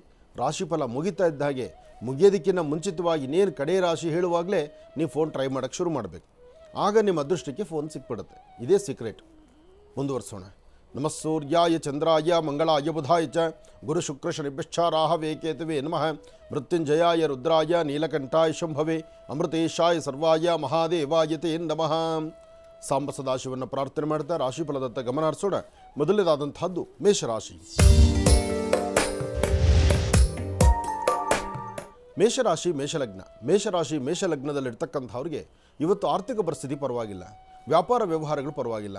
ವೃತ್ತಿಯಲ್ಲಿ ಯಾವುದೇ ಕೆಲಸವನ್ನು, ಯಾವುದೇ ಕಾಯಕವನ್ನು ತಾವು ಆಯ್ಕೆ ಮಾಡಿಕೊಂಡ್ರೂ ಅದರಿಂದ ಅನುಕೂಲವನ್ನು ಸಿದ್ಧಪಡಿಸ್ಕೊಳ್ತೀರಿ, ಹೆಚ್ಚಿನ ಫಲಾಫಲಗಳನ್ನು ಸಿದ್ಧಪಡಿಸ್ಕೊಳ್ತೀರಿ. ಹಾಗೆ ದೂರಪಾರ ಪ್ರಯಾಣ ಬೆಳೆಸಬೇಕು, ಏನಾದರೂ ಒಂದು ಸಾಧನೆ ಮಾಡಬೇಕು, ಮಾಡುವ ಕಾಯಕದ ಜೊತೆಗೆ ಮತ್ತಷ್ಟು ಅಭಿವೃದ್ಧಿ ಪಡಿಬೇಕು, ಭೂಮಿಗೆ ಸಂಬಂಧಪಡ್ತಕ್ಕಂಥ ವಿಚಾರದಲ್ಲಿ ಸ್ವಲ್ಪ ಹೆಚ್ಚಿನಾದ ರೀತಿ ಲಾಭವನ್ನು ಗಳಿಸಬೇಕು ಎಂಬತಕ್ಕಂಥ ಚಿಂತನೆಯಲ್ಲಿ ಇರ್ತೀರಿ. ಆದರೆ ಇವತ್ತು ತಾವು ಮಾಡಬೇಕಾಗಿರ್ತಕ್ಕಂಥ ಕೆಲಸ ಕಾರ್ಯಗಳನ್ನು ಸರಿಯಾದ ರೀತಿ ಅರ್ಥೈಸ್ಕೊಂಡು ಮಾಡಲಿಕ್ಕೆ ಆಗದಂಥ ಪರಿಸ್ಥಿತಿಯಲ್ಲೂ ಇದ್ದೀರಿ. ಯಾಕೆಂದರೆ ಸಣ್ಣ ಸಣ್ಣ ವಿಚಾರವನ್ನು ಸಹಿತ ಬಹಳ ಆಳವಾಗಿ ತಲೆ ಕೆಡಿಸ್ಕೊಳ್ಳುವಂಥ ಪರಿಸ್ಥಿತಿ ಎದುರಾಗಿಬಿಡುತ್ತೆ. ಇವತ್ತು ಮೇಷರಾಶಿಯವರಿಗೆ ಮಧ್ಯಾಹ್ನ ಸರಿಸುಮಾರು 1:20 4:15 ತನಕ, 1:20 4:15 ಅಂತಹ ಒಂದು ಪ್ರಶಸ್ತವಾದ ಕಾಲ ಅಲ್ಲ. ಈ ಸಮಯದಲ್ಲಿ ಒಂದಲ್ಲ ಒಂಥರ ವ್ಯತ್ಯಾಸಗಳಾಗ್ತಾ ಇರುತ್ತೆ, ಸಮಸ್ಯೆ ಎಂಬತಕ್ಕಂಥದ್ದು ಎದುರಾಗ್ತಾ ಇರುತ್ತೆ. ಅದಕ್ಕಾಗಿ ನೀವು ಮಾಡಬೇಕಾಗಿರ್ತಕ್ಕಂಥದ್ದು ನಿಮ್ಮ ಕುಲದೇವರನ್ನು ಪ್ರಾರ್ಥನೆ ಮಾಡಬೇಕು, ಗುರು ಹಿರಿಯರ ಆಶೀರ್ವಾದ ಪಡಿಬೇಕು. ಇದಕ್ಕಾಗಿ ನೀವು ಸಾಧ್ಯವಾದರೆ ಒಂದಿಷ್ಟು ಗೋಧಿ ಮತ್ತು ಉಪ್ಪನ್ನು ದಕ್ಷಿಣಾಭಿಮುಖವಾಗಿ ನಿಂತು ಪ್ರಾರ್ಥನೆ ಮಾಡಿ ಅದನ್ನು ಪೂರ್ವದ ಹಸಿರು ಗಿಡಗಳ ಮೇಲೆ ಹಾಕೋದ್ರಿಂದ ಒಂದಿಷ್ಟು ಒಳಿತನ್ನು ಖಂಡಿತ ಸಿದ್ಧಪಡಿಸ್ಕೊಳ್ತೀರಿ. ಇನ್ನು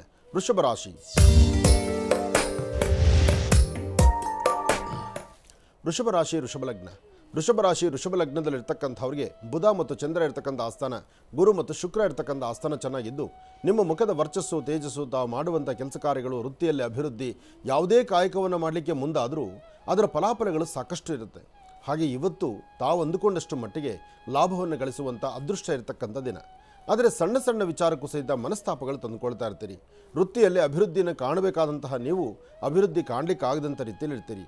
ಆದರೆ ಇವತ್ತಿನ ದಿವಸ ಯಾವುದೇ ಕೆಲಸ ಕಾರ್ಯಗಳನ್ನು ಮಾಡಲಿಕ್ಕೆ ಮುಂದಾದರೂ ಒಂದು ಅದೃಷ್ಟ ಎಂಬಂತೆ ತಾಯಿ ಭುವನೇಶ್ವರಿ, ರಾಜರಾಜೇಶ್ವರಿ ಅಥವಾ ಶಕ್ತಿ ದೇವತೆ, ಗ್ರಾಮ ದೇವತೆಯನ್ನು ಪ್ರಾರ್ಥನೆ ಮಾಡಿ ಒಳ್ಳೆ ಮನಸ್ಸಿನಿಂದ ನಿಮ್ಮ ತಾಯಿಯ ಪಾದ ಮುಟ್ಟಿ ನಮಸ್ಕಾರ ಮಾಡ್ಕೊಂಡು ಆಚೆ ಬರೋದರಿಂದ ಮತ್ತಷ್ಟು ವಿಶೇಷವಾದಂಥ ಫಲವನ್ನು ಸಿದ್ಧಪಡಿಸ್ಕೊಳ್ತೀರಿ.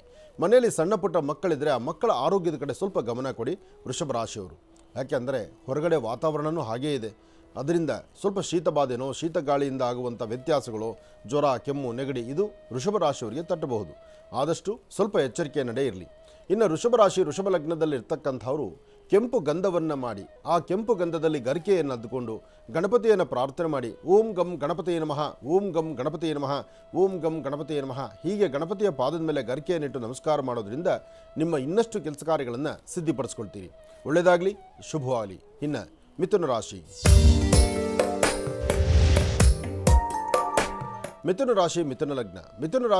ಲಗ್ನದಲ್ಲಿರ್ತಕ್ಕಂಥವ್ರಿಗೆ ಆರೋಗ್ಯ, ವ್ಯವಹಾರ, ಕೆಲಸ ಕಾರ್ಯಗಳು ಇದರಲ್ಲಿ ಸಾಕಷ್ಟು ಲಾಭವನ್ನು ಗಳಿಸ್ತೀರಿ. ಇವತ್ತಿನ ದಿವಸ ಒಂದಷ್ಟು ಅಡ್ಡಿ ಆತಂಕಗಳಿಂದ ಮುಕ್ತರಾಗಿ ಮನೆಯಲ್ಲಿ ಶಾಂತಿ, ನೆಮ್ಮದಿಯಿಂದ ಒಂದಷ್ಟು ಸಂತೋಷವಾಗಿರುವಂಥ ಕಾಲ ಎದುರಾಗುತ್ತೆ. ವಾರದ ಪ್ರಾರಂಭ ದಿನ ಇವತ್ತು ತಾವು ಅಂದುಕೊಂಡಂಥ ರೀತಿಯಲ್ಲಿ ಸಾಧನೆಯನ್ನು ಮಾಡ್ತೀರಿ, ಹೆಚ್ಚು ಫಲಗಳನ್ನು ಸಿದ್ಧಪಡಿಸ್ಕೊಳ್ತೀರಿ. ಅದಕ್ಕಿಂತ ಮುಖ್ಯವಾಗಿ ಇವತ್ತು ದೂರ ಪ್ರಯಾಣ ಹೊರಡಬೇಕಾದಂತಹ ಮನಸ್ಥಿತಿ ನಿಮ್ಮದಾಗತ್ತೆ. ಹಾಗೆ ಕುಟುಂಬದಲ್ಲಿರ್ತಕ್ಕಂಥವ್ರು ಎಲ್ಲರೂ ಒಟ್ಟುಗೂಡಿ ಎಲ್ಲರೂ ದೂರ ಬಾರ ಹೊರಡಬೇಕು, ಏನಾದರೂ ಒಂದಷ್ಟು ವಿಷಯಗಳು ನೋಡಬೇಕು ಅಥವಾ ಯಾವುದಾದ್ರು ಒಂದಿಷ್ಟು ಫಲಾಫಲಗಳನ್ನು ಸಿದ್ಧಿಪಡಿಸ್ಕೊಳ್ಬೇಕು ಎಂಬತಕ್ಕಂಥ ಚಿಂತನೆಯಲ್ಲಿರ್ತೀರಿ. ಇವತ್ತಿನ ದಿವಸ ನೀವು ಮಾಡಬೇಕಾದ್ದು ಅಶ್ವತ್ಥ ಪ್ರಾರ್ಥನೆ. ಮೂಲತೋ ಬ್ರಹ್ಮರೂಪಾಯ ಮಧ್ಯಾಂತೋ ವಿಷ್ಣುರೂಪಿಣಿ ಅಗ್ರದಂ ಶಿವರೂಪಾಯ ವೃಕ್ಷರಾಜಾಯತೆ ನಮಃ. ಹೀಗೆ ಮಹತ್ತರವಾಗಿರ್ತಕ್ಕಂಥ ಬೃಹತ್ ಬೆಟ್ಟದ ವೃಕ್ಷ ಅಶ್ವತ್ಥ ವೃಕ್ಷ. ಅಂತಹ ಅಶ್ವತ್ಥ ವೃಕ್ಷವನ್ನು ಮುಟ್ಟಿ ನಮಸ್ಕಾರ ಮಾಡ್ತಕ್ಕಂಥ ಕಾಯಕಕ್ಕೆ ನೀವು ಮುಂದಾದರೆ ಇವತ್ತು ಬಹಳ ಅನುಕೂಲವನ್ನು ಸಿದ್ಧಿಪಡಿಸ್ಕೊಳ್ತೀರಿ ಕರ್ಕಾಟಕ ರಾಶಿಯವರು. ಅದರಲ್ಲೂ ಇವತ್ತು ಮಿಥುನ ರಾಶಿಯಲ್ಲಿರ್ತಕ್ಕಂಥ ತಮ್ಮೆಲ್ಲರಿಗೂ ಸಹಿತ ಲಾಭ ಮತ್ತು ಚಂದ್ರ ಇರತಕ್ಕಂಥ ಆಸ್ಥಾನ ಗುರು ಚೆನ್ನಾಗಿರೋದ್ರಿಂದ ಲಾಭವೂ ಇದೆ ಮತ್ತು ಅದರಿಂದ ಅಧಿಕವಾದಂತಹ ಲಾಭವನ್ನು ಸಿದ್ಧಿಪಡಿಸ್ಕೊಂಡು ಆರ್ಥಿಕ ಪರಿಸ್ಥಿತಿ ಅಭಿವೃದ್ಧಿಪಡಿಸ್ಕೊಳ್ಳುವಂಥ ಯೋಗ ಫಲ ಇದೆ.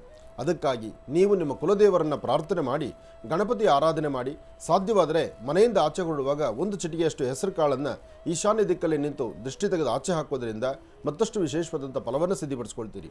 ಒಳ್ಳೆಯದಾಗಲಿ, ಶುಭವಾಗಲಿ. ಈಗ ಕರ್ಕಾಟಕ ರಾಶಿಯಿಂದ ರಾಶಿ ಫಲಗಳನ್ನು ಮುಂದುವರಿಸಬೇಕು ಗುರುಗಳೇ. ಕರ್ಕಾಟಕ ರಾಶಿಯಿಂದ ರಾಶಿ ಫಲಗಳನ್ನು ಮುಂದುವರಿಸೋಣ. ಖಂಡಿತ. ಇನ್ನು ಕರ್ಕಾಟಕ ರಾಶಿ, ಕರ್ಕಾಟಕ ರಾಶಿ, ಕರ್ಕಾಟಕ ಲಗ್ನ. ಕರ್ಕಾಟಕ ರಾಶಿ, ಕರ್ಕಾಟಕ ಲಗ್ನದಲ್ಲಿ ಸೋಮವಾರ ಸೋಮೇಶ್ವರ, ಸುಂದರೇಶ್ವರ, ಪರಮೇಶ್ವರ ಜೊತೆಗೆ ಚಂದ್ರಶೇಖರನ ಆರಾಧನೆ ಬೇಕು. ಇವತ್ತು ಓಂ ನಮಃ ಶಿವಾಯ ಎಂಬತಕ್ಕಂಥ ಶಿವಮಂತ್ರವನ್ನು, ಹಾಗೆ ಹಸಿರಲ್ಲಿ ಪ್ರಸಿದ್ಧಿಯಾಗಿರ್ತಕ್ಕಂತಹ ಬಿಲ್ವಪತ್ರೆಯನ್ನು ಒಂದೆರಡು ಬಿಲ್ವಪತ್ರೆಯನ್ನು ಭಗವಂತನ ಪಾದದ ಮೇಲಿಟ್ಟು ಶಿವನ ಮೇಲಿಟ್ಟು ಪ್ರಾರ್ಥನೆ ಮಾಡೋದ್ರಿಂದ ಕರ್ಕಾಟಕ ರಾಶಿಯವರು ಮತ್ತಷ್ಟು ಅದೃಷ್ಟವನ್ನು ಸಿದ್ಧಿಪಡಿಸ್ಕೊಳ್ತೀರಿ.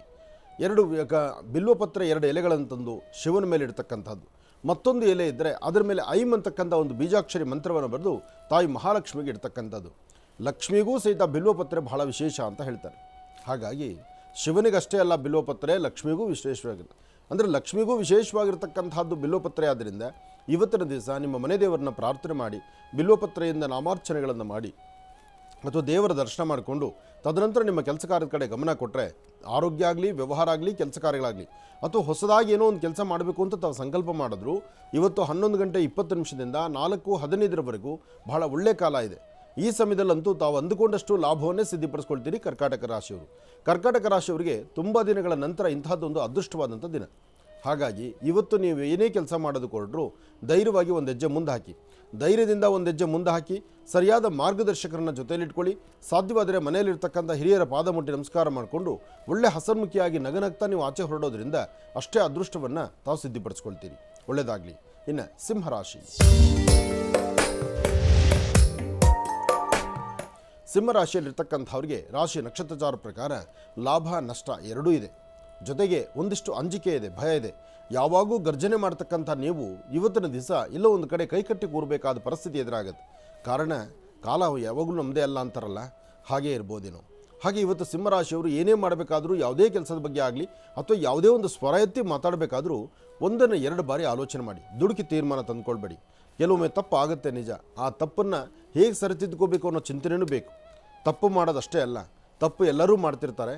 ಆ ಮಾಡಿರೋ ತಪ್ಪಿಗೊಂದು ಸಮಜಾಯಿಷಿ ಕೊಟ್ಟು ಅದಕ್ಕೊಂದು ಸರಿಪಡಿಸ್ಕೊಂಡು ನಾಳೆ ಪುನಃ ಈ ತಪ್ಪು ಆಗದಿರೋ ನಾನು ಹೇಗೆ ಬದುಕಬೇಕಪ್ಪ ಅನ್ನೋ ಚಿಂತನೆ ಮನುಷ್ಯನಿಗಿದ್ದರೆ ಅವನು ನಿಜಕ್ಕೂ ಅಭಿವೃದ್ಧಿ ಆಗ್ತಾನೆ. ಹಾಗೆ ಸಿಂಹರಾಶಿಯವರಿಗೆ ಒಂದಿಷ್ಟು ತಪ್ಪುಗಳಾಗುವಂಥದ್ದು, ಸಮಸ್ಯೆ ತಂದುಕೊಳ್ಳುವಂಥದ್ದು, ಮನಸ್ಸಿಗೆ ನೋವುಂಟು ಮಾಡ್ಕೊಳ್ಳುವಂಥದ್ದು, ಅನಾರೋಗ್ಯಕ್ಕೆ ತುತ್ತಾಗುವಂಥದ್ದು, ಇದೆಲ್ಲ ಸಮಸ್ಯೆಗಳು ಇವತ್ತಿನ ನಕ್ಷತ್ರದಲ್ಲಿದೆ. ಇವತ್ತು ನಿಮ್ಮ ಸಿಂಹರಾಶಿ ಸಿಂಹಲಗ್ನದಲ್ಲಿ ಜನಿಸಿರ್ತಕ್ಕಂಥವರಿಗೆ ಅಷ್ಟು ಲಾಭದಾಯಕವಾಗಿರ್ತಕ್ಕಂಥದ್ದಲ್ಲ. ಆದರೆ ಮಹಾವಿಷ್ಣು ಪ್ರಾರ್ಥನೆ ಮಾಡಿ, ಮಹಾವಿಷ್ಣುವನ್ನು ಪ್ರಾರ್ಥನೆ ಮಾಡ್ತಾ ವಿಷ್ಣುದೇವರ ಆರಾಧನೆ ಮಾಡಿ 2 ತುಳಸಿ ದಳವನ್ನು ವಿಷ್ಣು ಪಾದದ ಮೇಲೆ ಇಟ್ಟು, ಹಾಗೆ 1 ಚಿಟಿಕೆಯಷ್ಟು ಹೆಸರು ಕಾಳು, 1 ಚಿಟಿಕೆಯಷ್ಟು ಬೆಲ್ಲ, 1 ಚಿಟಿಕೆಯಷ್ಟು ಅಕ್ಕಿ, ಹೆಸರು ಕಾಳು, ಬೆಲ್ಲ ಈ 3 ಧಾನ್ಯವನ್ನು ತೆಗೆದುಕೊಂಡು ಪೂರ್ವಾಭಿಮುಖವಾಗಿ ನಿಂತು ಅದನ್ನು ಹಸಿರು ಗಿಡದ ಮೇಲೆ ಹಾಕಿ ಒಂದು ಪ್ರಾರ್ಥನೆ ಮಾಡ್ಕೊಳ್ಳೋದ್ರಿಂದ ಸ್ವಲ್ಪ ಮಟ್ಟಿಗೆ ಮನಸ್ಸಿಗೆ ಶಾಂತಿ, ನೆಮ್ಮದಿಯನ್ನು ತಂದುಕೊಳ್ತೀರಿ. ಏನೇ ಕೆಲಸ ಮಾಡಬೇಕಾದ್ರೂ ತಾಳ್ಮೆ ಬೇಕು, ಸಮಾಧಾನ ಬೇಕು. ತಾಳ್ಮೆ ಸಮಾಧಾನ ಇಲ್ಲ ಅಂದರೆ ನೀವೇನೂ ಮಾಡಲಿಕ್ಕಾಗೋದಿಲ್ಲ. ಅದರಲ್ಲೂ ಇವತ್ತಿನ ದಿವಸ ಮಾತ್ರ ತುಂಬ ಎಚ್ಚರಿಕೆಯೇ ಬೇಕು. ಏನೇ ಮಾಡಬೇಕಾದ್ರೂ ತಾಳ್ಮೆಯಿಂದ ಹೊರಡಿ, ಖಂಡಿತ ಅನುಕೂಲವನ್ನು ಸಿದ್ಧಿಪಡಿಸ್ಕೊಳ್ತೀರಿ. ಹಾಗೆ ದೇವತಾ ದರ್ಶನ ಬಹಳ ಮುಖ್ಯವಾಗಿರ್ತಕ್ಕಂಥದ್ದು. ನಿಮ್ಮ ಕಾಯಕದ ಜೊತೆಗೆ ನೀವು ಮಾಡುವಂಥ ಕೆಲಸದಲ್ಲೇ ಒಂದು ದೇವರ ದರ್ಶನ ಮಾಡ್ಕೊಳ್ಳಿ. ನಿಮ್ಮ ಇಷ್ಟವಾದಂಥ ದೇವರು, ನಿಮಗೆ ಯಾವ ದೇವರಾದರೂ ಸರಿಯೇ, ನಿಮಗೆ ಅನುಗ್ರಹವನ್ನು ಕೊಡ್ತಕ್ಕಂಥ ದೇವರ ದರ್ಶನ ಅಥವಾ ಮನಸ್ಸಲ್ಲೊಂದು ಪ್ರಾರ್ಥನೆ ಮಾಡ್ಕೊಂಡು ನಿಮ್ಮ ಕೆಲಸವನ್ನು ಮುಂದುವರಿಸಿ, ಖಂಡಿತ ಹೆಚ್ಚಿನ ಫಲವನ್ನು ಸಿಂಹರಾಶಿಯವರು ಸಿದ್ಧಿಪಡಿಸ್ಕೊಳ್ತೀರಿ. ಇನ್ನು ಕನ್ಯಾರಾಶಿ, ಕನ್ಯಾರಾಶಿ ಕನ್ಯಾಲಗ್ನ. ಕನ್ಯಾರಾಶಿ ಕನ್ಯಾಲಗ್ನದಲ್ಲಿರ್ತಕ್ಕಂಥವರಿಗೆ ಬುಧ ಮತ್ತು ಚಂದ್ರ ಇರ್ತಕ್ಕಂಥ ಆಸ್ಥಾನ, ಗುರು ಮತ್ತು ಶುಕ್ರ ಇರ್ತಕ್ಕಂಥ ಆಸ್ಥಾನ ಚೆನ್ನಾಗಿದೆ. ಶುಕ್ರನ ಅನುಗ್ರಹದಿಂದ ಇಷ್ಟಾರ್ಥವನ್ನು ಸಿದ್ಧಿಪಡಿಸ್ಕೊಳ್ಬೋದು. ಅಸಮಾಧಾನವನ್ನು ದೂರ ಮಾಡಿಕೊಂಡು ಸಮಾಧಾನಕರವಾದ ಫಲವನ್ನು ಸಿದ್ಧಿಪಡಿಸ್ಕೊಳ್ಬೋದು. ಯಾವುದೇ ಕಾಯಕವನ್ನು ಮಾಡಬೇಕು ಅಂತ ಮುಂದಾದರೂ ಅದರಲ್ಲಿ ಸಾಕಷ್ಟು ಅದೃಷ್ಟವನ್ನು ಸಿದ್ಧಿಪಡಿಸ್ಕೊಳ್ತಕ್ಕಂಥ ಯೋಗ ಫಲ ಇದೆ. ಹಾಗೆ ಇವತ್ತಿನ ದಿವಸ ವೃತ್ತಿಯಲ್ಲಿ ಅಭಿವೃದ್ಧಿಯನ್ನು ಕಾಣುವಂಥ ನಿಮಗೆ ಮನಸ್ಸಲ್ಲಿ ಇನ್ನೊಂದು ಆಸೆ ಆಕಾಂಕ್ಷೆಗಳು ಬರ್ಬೋದು. ಭೂಮಿಗೆ ಸಂಬಂಧಪಡ್ತಕ್ಕಂಥ ವಿಚಾರದಲ್ಲಿ ಮತ್ತಷ್ಟು ಆಸಕ್ತರಾಗ್ಬೋದು. ಹಾಗೆ ಹೆಣ್ಣು ಮಕ್ಕಳು ಒಡವೆಗಳಾಗಲಿ ವಸ್ತ್ರಗಳಾಗಲಿ ಅಥವಾ ಏನೋ ಒಂದು ವಸ್ತುವನ್ನು ತಗೊಳ್ಬೇಕು ಎಂಬತಕ್ಕಂಥ ಆಸೆಯಲ್ಲಿರ್ತೀರಿ. ಆದರೆ ಸಣ್ಣ ಸಣ್ಣ ವಿಚಾರಕ್ಕೂ ಸಹಿತ ಭಾಳ ಬೇಗ ಕಣ್ಣಲ್ಲಿ ನೀರು ಹಾಕ್ಬಿಡ್ತೀರಿ. ಯಾಕೆಂದರೆ ಯಾರು ಏನಂದರೂ ಸಹಿತ ಅದನ್ನು ಮನಸ್ಸಿಗೆ ಆಳವಾಗಿ ತಗೊಳ್ತೀರಿ. ಆ ನೋವಿನಿಂದ ಇಂತಹದ್ದೊಂದು ಅಭಾಸ ಆಗುವಂಥ ಪರಿಸ್ಥಿತಿ ಇರುತ್ತೆ. ಆದರೆ ಯಾವುದೇ ವಿಚಾರ ಆದರೂ ಲಾಭ ಇರಲಿ ನಷ್ಟ ಇರಲಿ ಅಥವಾ ಬೇಕು ಬೇಡಗಳಿರಲಿ ಅಥವಾ ಯಾರೋ ಏನೋ ನಿಂದನೆ ಮಾತಾಡಲಿ ಏನೇ ಇದ್ದರೂ ಆ ಕ್ಷಣಕ್ಕೆ ಮಾತ್ರ ನೋವು, ಮರುಕ್ಷಣ ಅದರಿಂದ ಆನಂದವನ್ನೇ ಅನುಭವಿಸ್ತೀರಿ, ಒಳ್ಳೆ ಫಲಗಳನ್ನು ಸಿದ್ಧಪಡಿಸ್ಕೊಳ್ತೀರಿ. ಅಂತಹ ಒಂದು ಅದೃಷ್ಟ ಬಲ ಇವತ್ತು ಕನ್ಯಾ ರಾಶಿಯವರಿಗಿದೆ. ಒಳ್ಳೆಯದಾಗಲಿ, ಶುಭವಾಗಲಿ. ಕನ್ಯಾ ರಾಶಿವರೆಗೂ ಕೂಡ ಇರತಕ್ಕಂಥ ರಾಶಿ ಫಲಗಳನ್ನ ತಿಳ್ಕೊಂಡಿದ್ದೇವೆ. ಇನ್ನುಳಿದಿರ್ತಕ್ಕಂಥ ರಾಶಿಗಳನ್ನು ಗುರುಗಳು ಮುಂದಿನ ಭಾಗದಲ್ಲಿ ತಿಳಿಸ್ತಾ ಹೋಗ್ತಾರೆ. ಇನ್ನು ಬಹಳ ವಿಶೇಷವಾಗಿ ಇವತ್ತಿನ ದಿವಸ ಗುರುಗಳು ಪ್ರಾರಂಭದ ಹಂತದಲ್ಲಿ ತಿಳಿಸಿದ್ದಾರೆ. ಕಾರ್ಯಕ್ರಮದ ಪ್ರಾರಂಭದಲ್ಲಿ ಸಾಕಷ್ಟು ಕರೆಗಳಿಗೆ ಉತ್ತರವನ್ನು ಕೊಡ್ತಾ ಇದ್ದೇವೆ ಇವತ್ತು ಅಂತ ಹೇಳಿ. ಹಾಗಾಗಿ ಕಾರ್ಯಕ್ರಮದ ಕಡೆಯ ಹಂತವರೆಗೂ ಕೂಡ ಅವಕಾಶ ಇರುತ್ತೆ ಕರೆಯನ್ನು ಮಾಡಲಿಕ್ಕಾಗಿ. ಅದರಲ್ಲೂ ಈಗಾಗಲೇ ಸಾಕಷ್ಟು ಕರೆಗಳು ಸಿದ್ಧವಾಗಿದೆ. ಇನ್ನು ಕರೆಗಳನ್ನು ಸ್ವೀಕರಿಸ್ತಕ್ಕಂಥ ಸಮಯ ಇದೀಗ. ಈಗ ಪ್ರಾರಂಭ ಮಾಡೋಣ ಸ್ವರ ಜ್ಯೋತಿಷ್ಯ.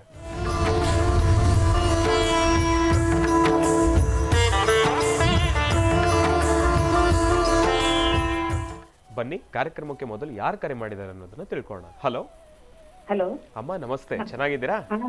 ನಮಸ್ತೆ ಗುರುಜಿ. ನಮಸ್ತೆ ಅಮ್ಮ. ಎಲ್ಲಿಂದ ಕರೆ ಮಾಡ್ತಿದ್ದೀರಿ? ಮಾತಾಡ್ತಿರೋದು ಗುರುಜಿ. ಓ, ಬಳ್ಳಾರಿ. ಅಮ್ಮ, ತಮ್ಮ ಹೆಸರು? ವಿಜಯಕುಮಾರಿ ಅಂತ. ವಿಜಯಕುಮಾರಿ ಅಂತ ಹೇಳಿ. ಗುರುಜಿ ಅವ್ರ ನಮ್ಮ ಜೊತೆ ಇದ್ದಾರೆ. ತಾಯಿ ಮಾತಾಡಿಮ್ಮ. ಹಲೋ. ನಮಸ್ತೆ ಗುರುಜಿ. ನಮಸ್ತೆ ತಾಯಿ, ಚೆನ್ನಾಗಿದ್ದೀರಮ್ಮ? ಚೆನ್ನಾಗಿದ್ದೀವಿ ಗುರುಜಿ, ನೀವು ಚೆನ್ನಾಗಿದ್ದೀರಾ? ಚೆನ್ನಾಗಿದ್ದೀನಮ್ಮ. ಹೇಳ್ತಾಯಿ. ಸ್ವಾಮಿ, ಸ್ವಲ್ಪ ನಮ್ಮ ಮಗನ ಬಗ್ಗೆ ಕೇಳ್ಬೇಕಿತ್ತು. ಹೇಳಮ್ಮ. ಅವನ್ ಸ್ವಲ್ಪ ವಿದ್ಯಾಭ್ಯಾಸ ಇದು ಸೆಕೆಂಡ್ PUC ಮುಗಿದ್ಮೇಲೆ ಅದು ನೀಟ್ ಕೋಚಿಂಗ್ ಹೋಗಿದ್ದಾನೆ ಗುರುಜಿ.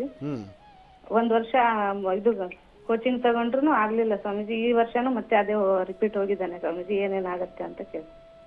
ಅದು ಅವನ ಸ್ವರತರಂಗನೇ ಬೇಕು.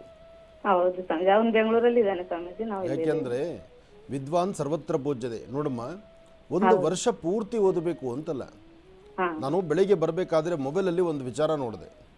ಒಬ್ಬರು ಜ್ಞಾನಿಗಳು ಹೇಳ್ತಿದ್ರು, ನಮ್ಮಲ್ಲಿರುವಂತಹ ಎಲ್ಲ ಸಬ್ಜೆಕ್ಟ್ಸು ನಾವು ಓದೋ ಅವಶ್ಯಕತೆ ಇಲ್ಲ. ಒಂದೊಂದು ಸಬ್ಜೆಕ್ಟ್ಗೆ ಒಂದೊಂದು ಸಬ್ಜೆಕ್ಟ್ ಸಂಬಂಧಪಟ್ಟಾಗ 4 ಗ್ರಂಥಗಳು, 4 ಬುಕ್ಸ್ ಇರುತ್ತೆ. 4ರಲ್ಲಿ ಒಂದನ್ನು ಓದಿದ್ರೆ ಸಾಕು, ನಾವು 100% ಪಾಸ್ ಆಗ್ಬೋದು ಅಂತ. ಅಂದರೆ ಆ ಒಂದನ್ನು ಓದುವಂಥ ರೀತಿ, ಒಂದನ್ನು 3 ಬಾರಿ ಓದಿ ಅದಷ್ಟೊಂದು ತಲೆಯಲ್ಲಿ ಇಟ್ಕೊಂಡ್ರೆ ಸಾಕಂತೆ ಎಲ್ಲವೂ ಅಭಿವೃದ್ಧಿ ಆಗುತ್ತೆ. ಆದರೆ ಇವತ್ತಿನ ವಿದ್ಯಾಭ್ಯಾಸದ ಪರಿಸ್ಥಿತಿ ಹೇಗಾಗ್ಬಿಟ್ಟಿದೆ ಅಂದರೆ ದಿನಂಪ್ರತಿ ಒಂದೊಂದು ಬದಲಾವಣೆಗಳು ಬರ್ತಾನೇ ಇದೆ. ಹಾಗೆ ಓದುವಂಥವ್ರ ಮನಸ್ಸು ಏನಾಗ್ತಿದೆ, ಪ್ರಾರಂಭಿಕ ಹಂತದಲ್ಲಿ ಒಂದಷ್ಟು ಕಾಲ ಮಾತ್ರ ಅದರ ಬಗ್ಗೆ ಗಮನ, ಅದಾದ ನಂತರ ಆ ಮನಸ್ಥಿತಿನ ಚೇಂಜ್ ಮಾಡ್ತೀವಿ. ತಿರುಗಿ ನಾಳೆ ಬೆಳಿಗ್ಗೆ ಫ್ರೆಶ್ ಆಗಿ ಕೂತ್ಕೊಳ್ತೀವಿ, ಒಂದಷ್ಟು ಮಾತ್ರ ಆಲಿಸ್ತೀವಿ. ಇದನ್ನು ತುಂಬ ಬದಲಾವಣೆ ಆಗಬೇಕಾಗಿದೆ ಮತ್ತು ಅವರು ಅದನ್ನು ಬದಲಾವಣೆ ತಂದುಕೊಳ್ಬೇಕಾಗಿದೆ. ಮತ್ತು ನೀಟು ಅಭ್ಯಾಸ ಮಾಡ್ತಕ್ಕಂಥವ್ರು ಅದಕ್ಕೆ ಸಂಬಂಧಪಡ್ತಕ್ಕಂಥ ಉಪದೇಶಗಳನ್ನು ಹೇಗೆ ತಗೋಬೇಕು, ಅವರ ಸಮಯ ಓದಲಿಕ್ಕಾಗಿ ಬಂದಾಗ ಓದೋದ್ರ ಕಡೆನೇ ಗಮನ ಕೊಡಬೇಕು. ಆದರೆ ಹೊರಗಡೆ ಪ್ರಪಂಚ ಇಷ್ಟು ವಿಶಾಲವಾಗಿದೆಯಲ್ಲಮ್ಮ, ಕಣ್ಣುಗಳಿಗೆ ನೋಡೋದಕ್ಕೆ ಇಷ್ಟು ಸೌಂದರ್ಯವಾಗಿರ್ತಕ್ಕಂಥ ಪ್ರಪಂಚದಲ್ಲಿ ನಾವು ಇರುವಾಗ ಎಲ್ಲದಕ್ಕೂ ಒಂದು ಕಡಿವಾಣ ಅಂತ ಬೇಕಾಗತ್ತೆ. ಆಮೇಲೆ ಹಿಂದೆಲ್ಲ ಅಭ್ಯಾಸ ಹೇಗಿತ್ತು, ತಂದೆ ತಾಯಿ ಸರಹದ್ದಲ್ಲೇ ಅಭ್ಯಾಸ ಕ್ರಮಗಳು ನಡೀತಿತ್ತು. ಇವತ್ತು ತಂದೆ ತಾಯಿನ ಹೊರತುಪಡಿಸಿ ಎಲ್ಲೋ ಒಂದು ಕಡೆ ನಾವು ಟ್ಯೂಷನ್ ನಾವೇ ದೊಡ್ಡವ್ರು ಕಳಿಸ್ತಾ ಇರಬೇಕಾದ್ರೆ ಅಲ್ಲಿನ ಪ್ರಪಂಚ ನೋಡಿಕೊಂಡು ಅವ್ರು ವಿದ್ಯಾಭ್ಯಾಸ ಮಾಡಿಕೊಂಡು ಅವ್ರು ದಂಡನೆ ಮಾಡೋರು ಯಾರು? ನೀನು ಓದಬೇಕಪ್ಪ, ನೀನು ಓದ್ತಾ ಇಲ್ಲ, 6 ಗಂಟೆ ಆಯಿತು ತಗೋ ಬುಕ್ಸು ಅಂತ ಹೇಳೋರು ಯಾರು? 6 ಗಂಟೆ ಆದರೆ ಯಾವುದೋ ಒಂದು ಶೋಗೆ ಹೋಗಬೇಕು ಅಥವಾ ಇನ್ನೆಲ್ಲೋ ಫ್ರೆಂಡ್ ಜೊತೆ ಹೋಗಬೇಕು ಅಥವಾ ಇನ್ನೇನೋ ಮಾಡಬೇಕು ಅನ್ನೋ ಮನಸ್ಸು, ಹುಚ್ಚು ಮನಸ್ಸು, ಆಯಾ ಕಾಲದಲ್ಲಿ ಹುಚ್ಚು ಮನಸ್ಸು ಕೆರಳೆತ್ಸುತ್ತದೆ. ಆದರೆ ತಂದೆ ತಾಯಿ ಜೊತೆಲಿದ್ರೆ ಏನಾಗುತ್ತೆ, 6 ಗಂಟೆ ಆಯ್ತು ಬಂದು ಓದ್ತಿದ್ದೆ ಸ್ವಾಮೀಜಿ. ಇಲ್ಲಿ ಸೆಕೆಂಡ್ PUC ವರೆಗೆ ಮನೆಯಲ್ಲೇ ಇದ್ದ ಸ್ವಾಮೀಜಿ. ಆಮೇಲೆ ಕೋಚಿಂಗಿಗೆ ಒಂದು ಹೊರಗಡೆ ಹಾಕಿದ್ದು ಫಸ್ಟ್ ಟೈಮ್. ಅದೇ ನೋಡಿ, ಫಸ್ಟ್ ಟೈಮ್ ಹಾಕಿದ್ರಿ, ಫಸ್ಟ್ ಟೈಮ್ ಗೆದ್ದ ಅಮ್ಮ? ಇಲ್ಲ ಸ್ವಾಮೀಜಿ. ನಿಮ್ಮ ಮನೇಲಿರೋ ತನಕ ಬೇಸ್ ಓದಿದ್ದ ಸ್ವಾಮೀಜಿ. ಅಷ್ಟೇ ಅರ್ಥ ಮಾಡ್ಕೊ. ಅಂದರೆ ನಾನು ಹೇಳೋ ವಿಧಾನನ ಸ್ವಲ್ಪ ಒಳಗಡೆ ಆಳವಾಗಿ ಹೇಳಿದ್ರೆ ತಿಳ್ಕೊಂಡ್ರೆ ಪ್ರತಿಯೊಬ್ಬ ತಂದೆ ತಾಯಿ ಅರ್ಥಕೋಬೇಕಿದನ್ನು. ಯಾವತ್ತೂ ನೋಡಮ್ಮ, ಮಕ್ಕಳ ವಿದ್ಯಾಭ್ಯಾಸ, ಮಕ್ಕಳು ಎಷ್ಟೇ ದೊಡ್ಡವರಾದರೂ ಮಕ್ಕಳೇ ಅಲ್ವ ಅಮ್ಮ? ಆ ಮಕ್ಕಳಾಗಿದ್ದಾಗ ಆ ಮಕ್ಕಳನ್ನು ಸಾಧ್ಯವಾದಷ್ಟು ಪೋಷಕರು ನಾವೇನು ಮಾಡಬೇಕು, ಅವ್ರನ್ನ ನಮ್ಮ ಸರಹದ್ದಲ್ಲಿಂದ ನೀಟ್ ಕೋಚಿಂಗ್ ಪ್ಲಾನ್ ಮಾಡಿ ನಮ್ಮ ವಾಸ್ತುಗೃಹದಲ್ಲಿ ಇಟ್ಕೊಳ್ಬೇಕು. ಅವ್ರನ್ನ ಅಟ್ಲೀಸ್ಟ್ ಆ ಬೈದಲ್ಲಾದರೂ ಬದುಕ್ತಾರೆ. ಇವತ್ತಿನ ದಿವಸ ಹಾಳಾದ ಮೊಬೈಲ್ ಒಂದು ಕೈಯಲ್ಲಿ ಪ್ರಪಂಚ ಬಂದ್ಬಿಟ್ಟು ಬೆಳಗ್ಗೆಯಿಂದ ಸಂಜೆವರೆಗೂ ನಮ್ಮ ಸ್ವತಂತ್ರ ಬದುಕಲ್ಲಿ ನಮ್ಮ ಇಷ್ಟದ ಪ್ರಕಾರ ನಡೀತಾ ಇದ್ದೀವಿ. ಓದಬೇಕು ಅನ್ನೋ ಆಸೆ ನಮಗಿದೆ, ನೀಟಲ್ಲಿ ಪಾಸ್ ಆಗಬೇಕು ಅನ್ನೋ ಆಸೆ ನನಗಿದೆ. ಹಾಳಾದ ಈ ಮೊಬೈಲ್ ನನ್ನ ಕಣ್ಣುಗಳಿಗೆ ಕಾಣಬಾರದು ಕಾಣಿಸ್ಬಿಟ್ಟು ನನ್ನ ಆ ಸುಂದರವಾದಂಥ ಸಮಯವನ್ನು, ವಿದ್ಯಾಭ್ಯಾಸದ ಸಮಯವನ್ನು ನುಚ್ಚುನೂರು ಮಾಡಿ ಹಾಳು ಮಾಡುತ್ತೆ. ನಾಳೆ ಬೆಳಿಗ್ಗೆ ಓದಿದ್ರೆ ಆಯಿತು ಬಿಡು ಅಂತ ಆ ಒಂದು ಮಂಡಧೈರ್ಯನ ತಂದು ಬಿಡುತ್ತೆ. ನಾಳೆ ಬೆಳಿಗ್ಗೆ ಓದೋಷ್ಟೊಳಗೆ ಇವತ್ತು ಕಲಿಬೇಕಾಗಿರೋ ಅಭ್ಯಾಸ ಕ್ರಮದ ವಿದ್ಯಾಭ್ಯಾಸ ನೀರು ಪಾಲಾಗೋಗ್ಬಿಡುತ್ತೆ. ಇದೇ ನಡೀತಾ ಇರೋದು. ಆದರೆ ಇದು ಒಳ್ಳೆಯದಾಗಲಿ, ಅವನು ಒಳ್ಳೆ ಜ್ಞಾನವಂತನಾಗಲಿ. ಯಾಕೆಂದರೆ ನಾನು ಹೇಳಿದಿಷ್ಟು ನೀತಿ ಪಾಠ ಅಷ್ಟೇ, ನಿಮಗೆ ಉಪಯೋಗದ ಪಾಠ ಆಗಲಿಲ್ಲ ಅಂತ ನನ್ನ ಮನಸ್ಸಿಗೆ ಅನಿಸುತ್ತೆ. ಯಾಕೆಂದರೆ ನಿಮ್ಮ ಮಗ ಇದ್ದಿದ್ದರೆ ಅವನ ಸ್ವರತರಂಗವನ್ನು ಆಲಿಸಿ ಏನು ಸಮಸ್ಯೆ ಇದೆ, ಅದಕ್ಕೆ ಹೆಂಗೆ ಪರಿಹಾರ ತೊಗೋಬೋದು ಅಂತ ಒಂದು ಚಿಂತನೆ ಮಾಡ್ಬೋದಾಗಿತ್ತು. ಆದರೆ ಆತುರತೆ ಕಾತುರತೆ, ನನ್ನ ಮಗ ಚೆನ್ನಾಗಿ ಓದಲಿ ಅನ್ನೋ ಆಸೆ ನಿಮ್ಮದು. ಮಗ ಯಾವ ರೀತಿ ಇದ್ದಾನೆ, ಅವನ ವಿದ್ಯಾಭ್ಯಾಸ ಹೇಗೆ ನಡೀತಿದೆ ಅಂತ ನನಗದ್ರ ಗೊತ್ತಾಗಲಿಲ್ವಲ್ಲ ತಾಯಿ. ನಿನಗೆ ಒಳ್ಳೆಯದಾಗಲಿ, ನಿನ್ನ ಮನಸ್ಸಲ್ಲಿರುವಂಥ ಆಸೆ ನಿನ್ನ ಮಗನ ಮೇಲಿಟ್ಟು ನಿಮ್ಮ ಮಗನ ಒಳ್ಳೆಯ ವಿದ್ಯಾಭ್ಯಾಸ ಆಗಲಿ ಅಂತ ನಾನು ದೇವರನ್ನು ಪ್ರಾರ್ಥಿಸ್ತೀನಮ್ಮ. ಒಳ್ಳೆಯದಾಗಲಿ. ತಾಯಿ ಶಾರದೆಯ ಸಂಪೂರ್ಣ ಕೃಪಾಶೀರ್ವಾದದೊಂದಿಗೆ ಆದಷ್ಟು ಬೇಗ ನಿಮ್ಮ ಮಗನ ವಿದ್ಯಾಭ್ಯಾಸದಲ್ಲಿ ವೃದ್ಧಿಯಾಗಲಿ ಅಂತ ನಾನು ಕೂಡ ಪ್ರಾರ್ಥನೆಯನ್ನು ಮಾಡ್ತೀನಮ್ಮ. ಒಳ್ಳೆಯದಾಗಲಿ, ಶುಭವಾಗಲಿ. ಕಾರ್ಯಕ್ರಮಕ್ಕೆ ಕರೆ ಮಾಡೋದಕ್ಕಾಗಿ ತಮಗೆ ಧನ್ಯವಾದಗಳು ತಾಯಿ. ಇನ್ನು ಈಗ ಮಹರ್ಷಿವಾಣಿ ಕಾರ್ಯಕ್ರಮದಲ್ಲಿ ಮತ್ತೊಂದು ಕರೆ ಸಿದ್ಧವಾಗಿದೆ, ಬನ್ನಿ ಸ್ವೀಕರಿಸೋಣ. ಹಲೋ ಹಲೋ ಅಮ್ಮ, ನಮಸ್ತೆ. ಚೆನ್ನಾಗಿದ್ದೀರಾ? ನಮಸ್ತೆ. ನಮಸ್ತೆ ಸರ್. ನಮಸ್ತೆ ಅಮ್ಮ. ಎಲ್ಲಿಂದ ಕರೆ ಮಾಡ್ತಿದ್ದೀರಿ? ನಾವು ಗುಲ್ಬರ್ಗನ ಕರೆ ಮಾಡ್ತಿದ್ದೀವಿ. ಗುಲ್ಬರ್ಗದಿಂದ. ಅಮ್ಮ, ತಮ್ಮ ಹೆಸರು? ನಮ್ಮ ಹೆಸರು ರೇಣುಕಾ ಅಂತ. ರೇಣುಕಾ ಅಂತ ಹೇಳಿ. ಗುರುಜಾರ್ ನಮ್ಮ ಜೊತೆ ಇದ್ದಾರೆ ತಾಯಿ, ಮಾತಾಡಿಮ್ಮ. ಹಲೋ. ಹಲೋ, ನಮಸ್ತೆ ಅಪ್ಪಾಜಿ. ನಮಸ್ತೆ ಅಮ್ಮ, ಚೆನ್ನಾಗಿದ್ದೀರಾ? ಕೋಟಿ ಕೋಟಿ ನಮಸ್ಕಾರ ಗುರುಜಿ. ಒಳ್ಳೆಯದಾಗಲಿ. ನನ್ನ ಹೆಸರು ರೇಣುಕಾ ಅಂತಪ್ಪ. ಅಮ್ಮ, ನನ್ನ ಹೆಸರು ರೇಣುಕಾ ಅಂತ. ಹ್ಞೂ, ಗುಲ್ಬರ್ಗದಿಂದ ಕರೆ ಮಾಡ್ತೀನಿ. ನನ್ನ ಮಗನ ವಿದ್ಯಾಭ್ಯಾಸನೇ ಇದಿಲ್ಲ, ಎಲ್ಲಿ ಹೋದ್ರು ಬಿಟ್ಟು ಬರ್ತಾ ಇದ್ದಾನೆ. ಧಾರವಾಡಕ್ಕೆ ಹಾಕಿದ್ದೀವಿ ಗುರುಜಿ, ಹ್ಞೂ, ಅಲ್ಲಿಂದನೂ ಬಿಟ್ಟು ಬಂದಿದ್ದಾನೆ. ಇವಾಗ ಯಾದಗಿರಿಯಲ್ಲಿ ಹಾಕಿದ್ದೀವಿ, ಅಲ್ಲಿನೂ ಹೋಗ್ತಾ ಇಲ್ಲ. ಕಾಲೇಜ್ಗೆ ಓದ ಅಭ್ಯಾಸನೇ ಇಲ್ಲ ಅವನಿಗೆ. ಈಗ ಏನು ಓದ್ತಾ ಇದ್ದಾನೆ? ಫಸ್ಟ್ PUC ಗುರುಜಿ. ಅಮ್ಮ, ಫಸ್ಟ್ PU ಸೆಕೆಂಡ್ PU ನೀವು ಮಾಡ್ತಿರೋ ನೀವು ಇದೇ ತಪ್ಪೇ ಮಾಡ್ತಾ ಇದ್ದೀರಿ. ಫಸ್ಟ್ PU ಸೆಕೆಂಡ್ PUನಲ್ಲಿ ಸಾಧ್ಯವಾದಷ್ಟು ಪೋಷಕರು, ತಂದೆ ತಾಯಿ ಮಕ್ಕಳ ಹತ್ತಿರ ಇಟ್ಕೊಳ್ಬೇಕು. ಎಲ್ಲರೂ ಮಾಡೋ ದೊಡ್ಡ ತಪ್ಪೇನು ಗೊತ್ತಾ, ನನ್ನ ಮಗ SLC ಪಾಸ್ ಮಾಡ್ದ ಅಂದರೆ ಒಂದು ದೊಡ್ಡ ಬಾರ್ಡರ್ಲೈನ್ ದಾಟಿದ್ದಾನೆ ಅಂತ, ಅದಾದ ನಂತರ ಅವನು ವಯಸ್ಸಿಗೆ ಬಂದಿದ್ದಾನೆ, ದೊಡ್ಡವನಾಗಿದ್ದಾನೆ ಅಂತ, ಅದಾದಮೇಲೆ ತೊಗೊಂಡು ಕಾಲೇಜ್ಗೆ ಹಾಕ್ತೀರಿ. ಆದರೆ ಕಾಲೇಜ್ಗೆ ಹೋಗುವಂಥ ವಿದ್ಯಾರ್ಥಿಗಳು ಏನು ಮಾಡ್ತಾರೆ ಗೊತ್ತಾ, ಮೀಸೆ ಮೇಲೆ ಕೈ ಹಾಕ್ಬಿಟ್ಟು ನಾನು ಹೊಸ ಪ್ರಪಂಚಕ್ಕೆ ಕಾಲಿಟ್ಟಿದ್ದೀನಿ, ನಂದೇ ಪ್ರಪಂಚ ಅಂತ ಅವ್ರು ತಿಳ್ಕೊಳ್ತಾರೆ. ಯಾರು ಫಸ್ಟ್ PU ಸೆಕೆಂಡ್ PUನಲ್ಲಿ ತಂದೆ ತಾಯಿ ತನ್ನ ಸರಹದ್ದಲ್ಲಿ ತನ್ನ ಮಕ್ಕಳನ್ನ ಇಟ್ಕೊಳ್ತಾರೋ, ಬೆಳಗ್ಗೆ ಸಾಯಂಕಾಲ ಕ್ರಮಶಿಕ್ಷಣವಾಗಿ ಅವ್ರನ್ನ ಇನ್ನು ಓದಲೇಬೇಕು ಅಂತ ಪ್ರೆಷರ್ ಕೊಟ್ಟು ಅವರಿಗೆ ಬೆಳಗ್ಗೆ ಸಾಯಂಕಾಲ ಒಂದು ನೀವು SLC ತನಕ ಹೇಗೆ ಕಾಪಾಡಿರ್ತೀರೋ ಸೆಕೆಂಡ್ PU ತನಕ ನೀವು ಹಂಗೆ ಕಾಪಾಡಲಿಲ್ಲ ಅಂದರೆ ನಿಮ್ಮ ಮನೆ ಮಕ್ಕಳು ನಿಮ್ಮ ಕೈ ಸಿಗಲ್ಲಮ್ಮ. ಎಷ್ಟು ಹೇಳಿದ್ರು ಓದ್ತಾ ಇಲ್ಲ ಅಪ್ಪಾಜಿ. ಒಟ್ಟು ನೀವು ಹೇಳಿದ್ರೆಲ್ಲ ಓದ್ತಾರಮ್ಮ. ಯೋಚನೆ ಮಾಡಮ್ಮ, ಕಾಲೇಜು ಅನ್ನೋದು ಒಂದು ಹೊಸ ಜಾಗ, ಜೊತೆಗೆ ಒಂದು ಹೊಸ ಪರಿವರ್ತನಾ ಸ್ಥಳ, ಜೊತೆಗೆ ಅಲ್ಲೆಲ್ಲ ಹೊಸ ಪ್ರಪಂಚ ನೋಡೋಕೆ ಶುರು ಮಾಡ್ತಾರೆ. SLCವರೆಗೂ ಶಾಲೆಗಳಲ್ಲಿ ಸಹಿತ ದಂಡನೆ ಇರುತ್ತೆ, ಸರಿಯಾದಂಥ ಕ್ರಮಶಿಕ್ಷಣ ಇರುತ್ತೆ. SLC ದಾಟಿದ ತಕ್ಷಣ ಹೊಸ ಪ್ರಪಂಚಕ್ಕೆ ಕಾಲಿಡ್ತಾರೆ. ಅಲ್ಲಿರ್ತಕ್ಕಂಥ ಪ್ರೊಫೆಸರ್ಸು, ಅಲ್ಲಿ ಪಾಠ ಮಾಡ್ತಕ್ಕಂಥ ಉಪಾಧ್ಯಾಯರು ಎಷ್ಟು ಬೇಕೋ ಅಷ್ಟೇ ಲಿಮಿಟಲ್ಲಿ ಇರ್ತಾರೆ ವಿನಃ ಒಂದೆಜ್ಜೆ ಮುಂದಕ್ಕೆ ಅವ್ರು ಬರೋಕ್ಕಾಗಲ್ಲ. ಯಾಕೆಂದರೆ ಅವ್ರು ಬೆಳೆದು ದೊಡ್ಡವರಾಗಿರ್ತಾರಲ್ಲ, ಸಾಲದಕ್ಕೆ ಮನೇಲಿ ಪೋಷಕರು ಬೇರೆ ನಾವು ಹಾಗೆ ಮಾಡ್ತಿರ್ತೀವಲ್ವ. ಇಲ್ಲಿ ತಪ್ಪು ನಮ್ಮದು ಭಾಳ ಇದೆ, ದೊಡ್ಡವ್ರದ್ದು ವಯಸ್ಸಲ್ಲಿದ್ದ. ಅದಕ್ಕೋಸ್ಕರ ತಂದೆ ತಾಯಿ ನೀನೇ ಅಂತಲ್ಲಮ್ಮ, ಯಾರೊಬ್ಬರಾದರೂ ಸಹಿತ ಫಸ್ಟ್ PU ಸೆಕೆಂಡ್ PUನಲ್ಲಿ ಮಕ್ಕಳನ್ನು ತನ್ನ ಸರಹದ್ದಲ್ಲಿ ಇಟ್ಕೊಂಡ್ರೆ ಮಾತ್ರ ಮಕ್ಕಳು ಜ್ಞಾನವಂತರಾಗ್ತಾರೆ. ಅಪ್ಪಿ ತಪ್ಪಿ ಫಸ್ಟ್ PU ಸೆಕೆಂಡ್ PU ಏನಲ್ಲಿ ಹೊರಗಡೆ ಹಾಕಿ ಅವ್ರನ್ನ ಸ್ವಲ್ಪ ದೂರದಲ್ಲಿ ಇಟ್ಟಿದ್ದೆ ಆದರೆ ಮಕ್ಕಳು ಕಂಪ್ಲೀಟಾಗಿ ದಾರಿ ತಪ್ಪೋಗ್ತಾರೆ, ಒಂದು ಹೊಸ ಪ್ರಪಂಚ ಕಾಲಿಡ್ತಾರೆ. ನಾಳೆ ದಿವಸ ಅವ್ರು ತರುವ ಹೆಸರು ನಿಮ್ಮ ಮನೆಗೆ ಒಂದು ಲೇಬಲ್ ಅಂಟಿಸೋ ಮಟ್ಟಕ್ಕೆ ತರ್ತಾರೆ. ಯೋಚನೆ ಮಾಡಿ, ಆದಷ್ಟು ಸರಿತಿದ್ದುಕೊಳ್ಳಿ. ಒಳ್ಳೆಯದಾಗಲಿ. ಇನ್ನು ಈಗ ತುಲಾ ರಾಶಿಯಿಂದ ರಾಶಿ ಫಲಗಳನ್ನು ಮುಂದುವರಿಸಬೇಕು. ಗುರುಗಳೇ, ತುಲಾ ರಾಶಿಯಿಂದ ರಾಶಿ ಫಲಗಳನ್ನು ಮುಂದುವರಿಸೋಣ. ಖಂಡಿತ. ಇನ್ನು ತುಲಾರಾಶಿ. ತುಲಾರಾಶಿ ತುಲಾಲಗ್ನ. ತುಲಾರಾಶಿ ತುಲಾಲಗ್ನದಲ್ಲಿರ್ತಕ್ಕಂಥವ್ರಿಗೆ ಇವತ್ತಿನ ದಿವಸ ಒಂದಷ್ಟು ಮಾನಸಿಕವಾದಂಥ ಒತ್ತಡ ಇದೆ. ಬೆಳಿಗ್ಗೆ ಹಾಸಿಗೆಯಿಂದ ಎದ್ದಾಗಲಿಂದ ಏನೋ ಒಂಥರ ಆತಂಕದಲ್ಲಿದ್ದೀರಿ, ಒಂಥರ ಭಯದಲ್ಲಿದ್ದೀರಿ, ಅಥವಾ ನಾನು ಅಂದ್ಕೊಂಡಷ್ಟು ಕೆಲಸ ಆಗುತ್ತೋ ಇಲ್ವೋ ಎಂಬತಕ್ಕಂಥದ್ರಲ್ಲಿದ್ದೀರಿ. ಯಾರನ್ನ ನಂಬಿದ್ದೀರೋ, ನಂಬಿರ್ತಕ್ಕಂಥ ವ್ಯಕ್ತಿಗಳು ಎಲ್ಲೋ ಒಂದು ಕಡೆ ದಾರಿ ತಪ್ಪಿದ್ದಾರೇನೋ, ಅಥವಾ ಅವ್ರು ನಮ್ಮನ್ನು ಬಿಡ್ತಿದ್ದಾರೇನೋ, ಅಥವಾ ಅವರಿಂದ ನಂಗೆ ತೊಂದರೆ ಆಗ್ತಾ ಇದೆಯೇನೋ, ನಾಳೆ ದಿವಸ ನಾನು ಇವ್ರು ನಂಬಿ ಮುಂದೆ ಬಂದಾದ ಮೇಲೆ ನನ್ನ ಎಲ್ಲೋ ನಡುಬೀದಿಯಲ್ಲಿ ಬಿಟ್ಟು ಹೋಗ್ತಾರೇನೋ ಎಂಬಂಥ ರೀತಿ ನಿಮ್ಮ ಮನಸ್ಸಲ್ಲಿ ಒಂದಿಷ್ಟು ನೋವುಂಟಾಗ್ಬೋದು. ಅದರ ಪರಿಸ್ಥಿತಿ ಗ್ರಹಗತಿಗಳು ಹಾಗೇ ಇದೆ. ನಿಮ್ಮ ಜಾತಕದಲ್ಲಿರ್ತಕ್ಕಂತಹ ಶುಕ್ರ ಮತ್ತು ಇರ್ತಕ್ಕಂತಹ ಬುಧ ಹಾಗೇ ಇರೋದ್ರಿಂದ ಇವತ್ತಿನ ದಿವಸ ನಿಮ್ಮ ಪರಿಸ್ಥಿತಿ ಇಂತಹದ್ದೊಂದು ಭಯದ ವಾತಾವರಣ ಇದೆ. ಇವತ್ತು ಸಾಧ್ಯವಾದಷ್ಟು ತುಲಾರಾಶಿ ತುಲಾಲಗ್ನದಲ್ಲಿ ಜನಿಸಿರ್ತಕ್ಕಂಥವರು ಮಧ್ಯಾಹ್ನ ಅಭಿಜಿನ್ ಲಗ್ನ 12 ಗಂಟೆವರೆಗೂ ಇಂತಹದ್ದೇ ಒಂದು ಅಭಾಸಗಳಾಗುವಂಥ ಸಾಂದ್ರತೆಗಳಿದೆ. ಆದರೆ ಈ ಸಮಯದಲ್ಲಿ ತುಂಬ ಎಚ್ಚರಿಕೆ ಬೇಕಾಗತ್ತೆ. ಇವತ್ತು ನೀವೇನು ಅಂದುಕೊಂಡಿದ್ದೀರೋ ಅಂದುಕೊಂಡಷ್ಟು ಎಲ್ಲ ಕೆಲಸಗಳನ್ನು ಸಿದ್ಧಿಪಡಿಸ್ಕೊಳ್ಬೇಕಾದ್ರೆ ಮನೆಯಿಂದ ಆಚೆ ಹೊರಡುವಾಗ ಉತ್ತರಾಭಿಮುಖವಾಗಿ ನಿಂತು ನಿಮ್ಮ ಧರ್ಮದ ಗುರುಗಳನ್ನು ಪ್ರಾರ್ಥನೆ ಮಾಡಿ, ಸಾಧ್ಯವಾದರೆ ಒಂದೆರಡು ವಿಳೆದೆಲೆ, ಅದರದೊಂದು ಸ್ವಲ್ಪ ಅಡಿಕೆ, ಒಂದಿಷ್ಟು ಅದಕ್ಕೆ ಬೇಕಾಗಿರುತ್ತೆ ಏನಾದ್ರು ಒಂಚೂರು ಹಣ್ಣು ಅಥವಾ ಸಕ್ಕರೆನೋ ಬೆಲ್ಲನೋ ಇಟ್ಟು ಹನುಮನ ಪ್ರಾರ್ಥನೆ ಮಾಡಿ ಮನೆಯಲ್ಲೇ ದೇವರ ಹತ್ರ ಇಟ್ಟು ಪ್ರಾರ್ಥನೆ ಮಾಡ್ಕೊಂಡು ಹೊರಡಿ. ಇವತ್ತು ಬಂದೊದಗುವಂಥ ಯಾವುದೇ ಸಮಸ್ಯೆಗಳಾದರೂ ಆದಷ್ಟು ಬೇಗ ದೂರ ಮಾಡಪ್ಪ, ನಾನು ನಿನ್ನ ಪ್ರಾರ್ಥನೆ ಮಾಡ್ತೀನಿ ಅಂತ ಶ್ರೀರಾಮ ಜಯ ರಾಮ ಜಯ ಜಯ ರಾಮ ಆ ರಾಮದೇವರ ಮಹಾಮಂತ್ರವನ್ನು ಪಠನೆ ಮಾಡಿದ್ದೆ ಆದರೆ ಖಂಡಿತ ಹೆಚ್ಚಿನ ಫಲವನ್ನು ತಾವು ಸಿದ್ಧಿಪಡಿಸ್ಕೊಳ್ತೀರಿ. ಜೊತೆಗೆ ಏನೇ ಕೆಲಸ ಕಾರ್ಯಗಳನ್ನು ಮಾಡಬೇಕಾದರೂ ಒಳ್ಳೆ ಮನಸ್ಸಿನಿಂದ ಮಾಡಿದ್ರೆ ಅದರ ಫಲಾಫಲಗಳು ಸಾಕಷ್ಟು. ಆದರೆ ಯಾವುದೇ ಕೆಲಸ ಮಾಡಬೇಕಾದ್ರೂ ಅದಕ್ಕೆ ಬೇರೆ ಥರನೇ ಚಿಂತನೆ ಆಗೋಗುತ್ತೆ, ಬೇರೆ ಥರನೇ ವ್ಯತ್ಯಾಸಗಳಾಗುತ್ತೆ. ಅದನ್ನು ಸರಿಪಡಿಸ್ಕೊಳ್ಬೇಕಾದ್ದು ನಿಮ್ಮ ಕರ್ತವ್ಯ. ಒಳ್ಳೆಯದಾಗಲಿ, ಶುಭವಾಗಲಿ. ಇವತ್ತು ನೀವು ಮಾಡುವ ಕೆಲಸದಲ್ಲಿ ಇನ್ನಷ್ಟು ಅದ್ಭುತವಾದಂಥ ಕಾಯಕ ಸಿದ್ಧಿ ಆಗಬೇಕಾದ್ರೂ ತುಲಾರಾಶಿ ತುಲಾ ಲಗ್ನದಲ್ಲಿರ್ತಕ್ಕಂಥವ್ರು ಇವತ್ತು ಸಾಧ್ಯವಾದಷ್ಟು ಮೌನದಿಂದಿರ್ತಕ್ಕಂಥದ್ದು ಬಹಳ ಉತ್ತಮ. ಯಾವುದೇ ವಿಚಾರವಾದರೂ ಗಲಾಟೆ ಬೇಡ, ಜಗಳ ಬೇಡ, ಇನ್ನೊಬ್ಬರನ್ನ ನಿಲ್ಲಿಸೋದು ಬೇಡ, ಅಥವಾ ಯಾರೋ ಏನೋ ಮಾತಾಡ್ತಾರೆ ಅಂತ ಅವ್ರ ಮುಂದೆ ತಲೆ ಬಗ್ಸಿ ನಿಲ್ಲೋದು ಬೇಡ. 4 ಜನ ಇರೋ ಕಡೆ ನೀನು ಇಲ್ಲಿಕ್ಕೆ ಹೋಗಬೇಡಿ.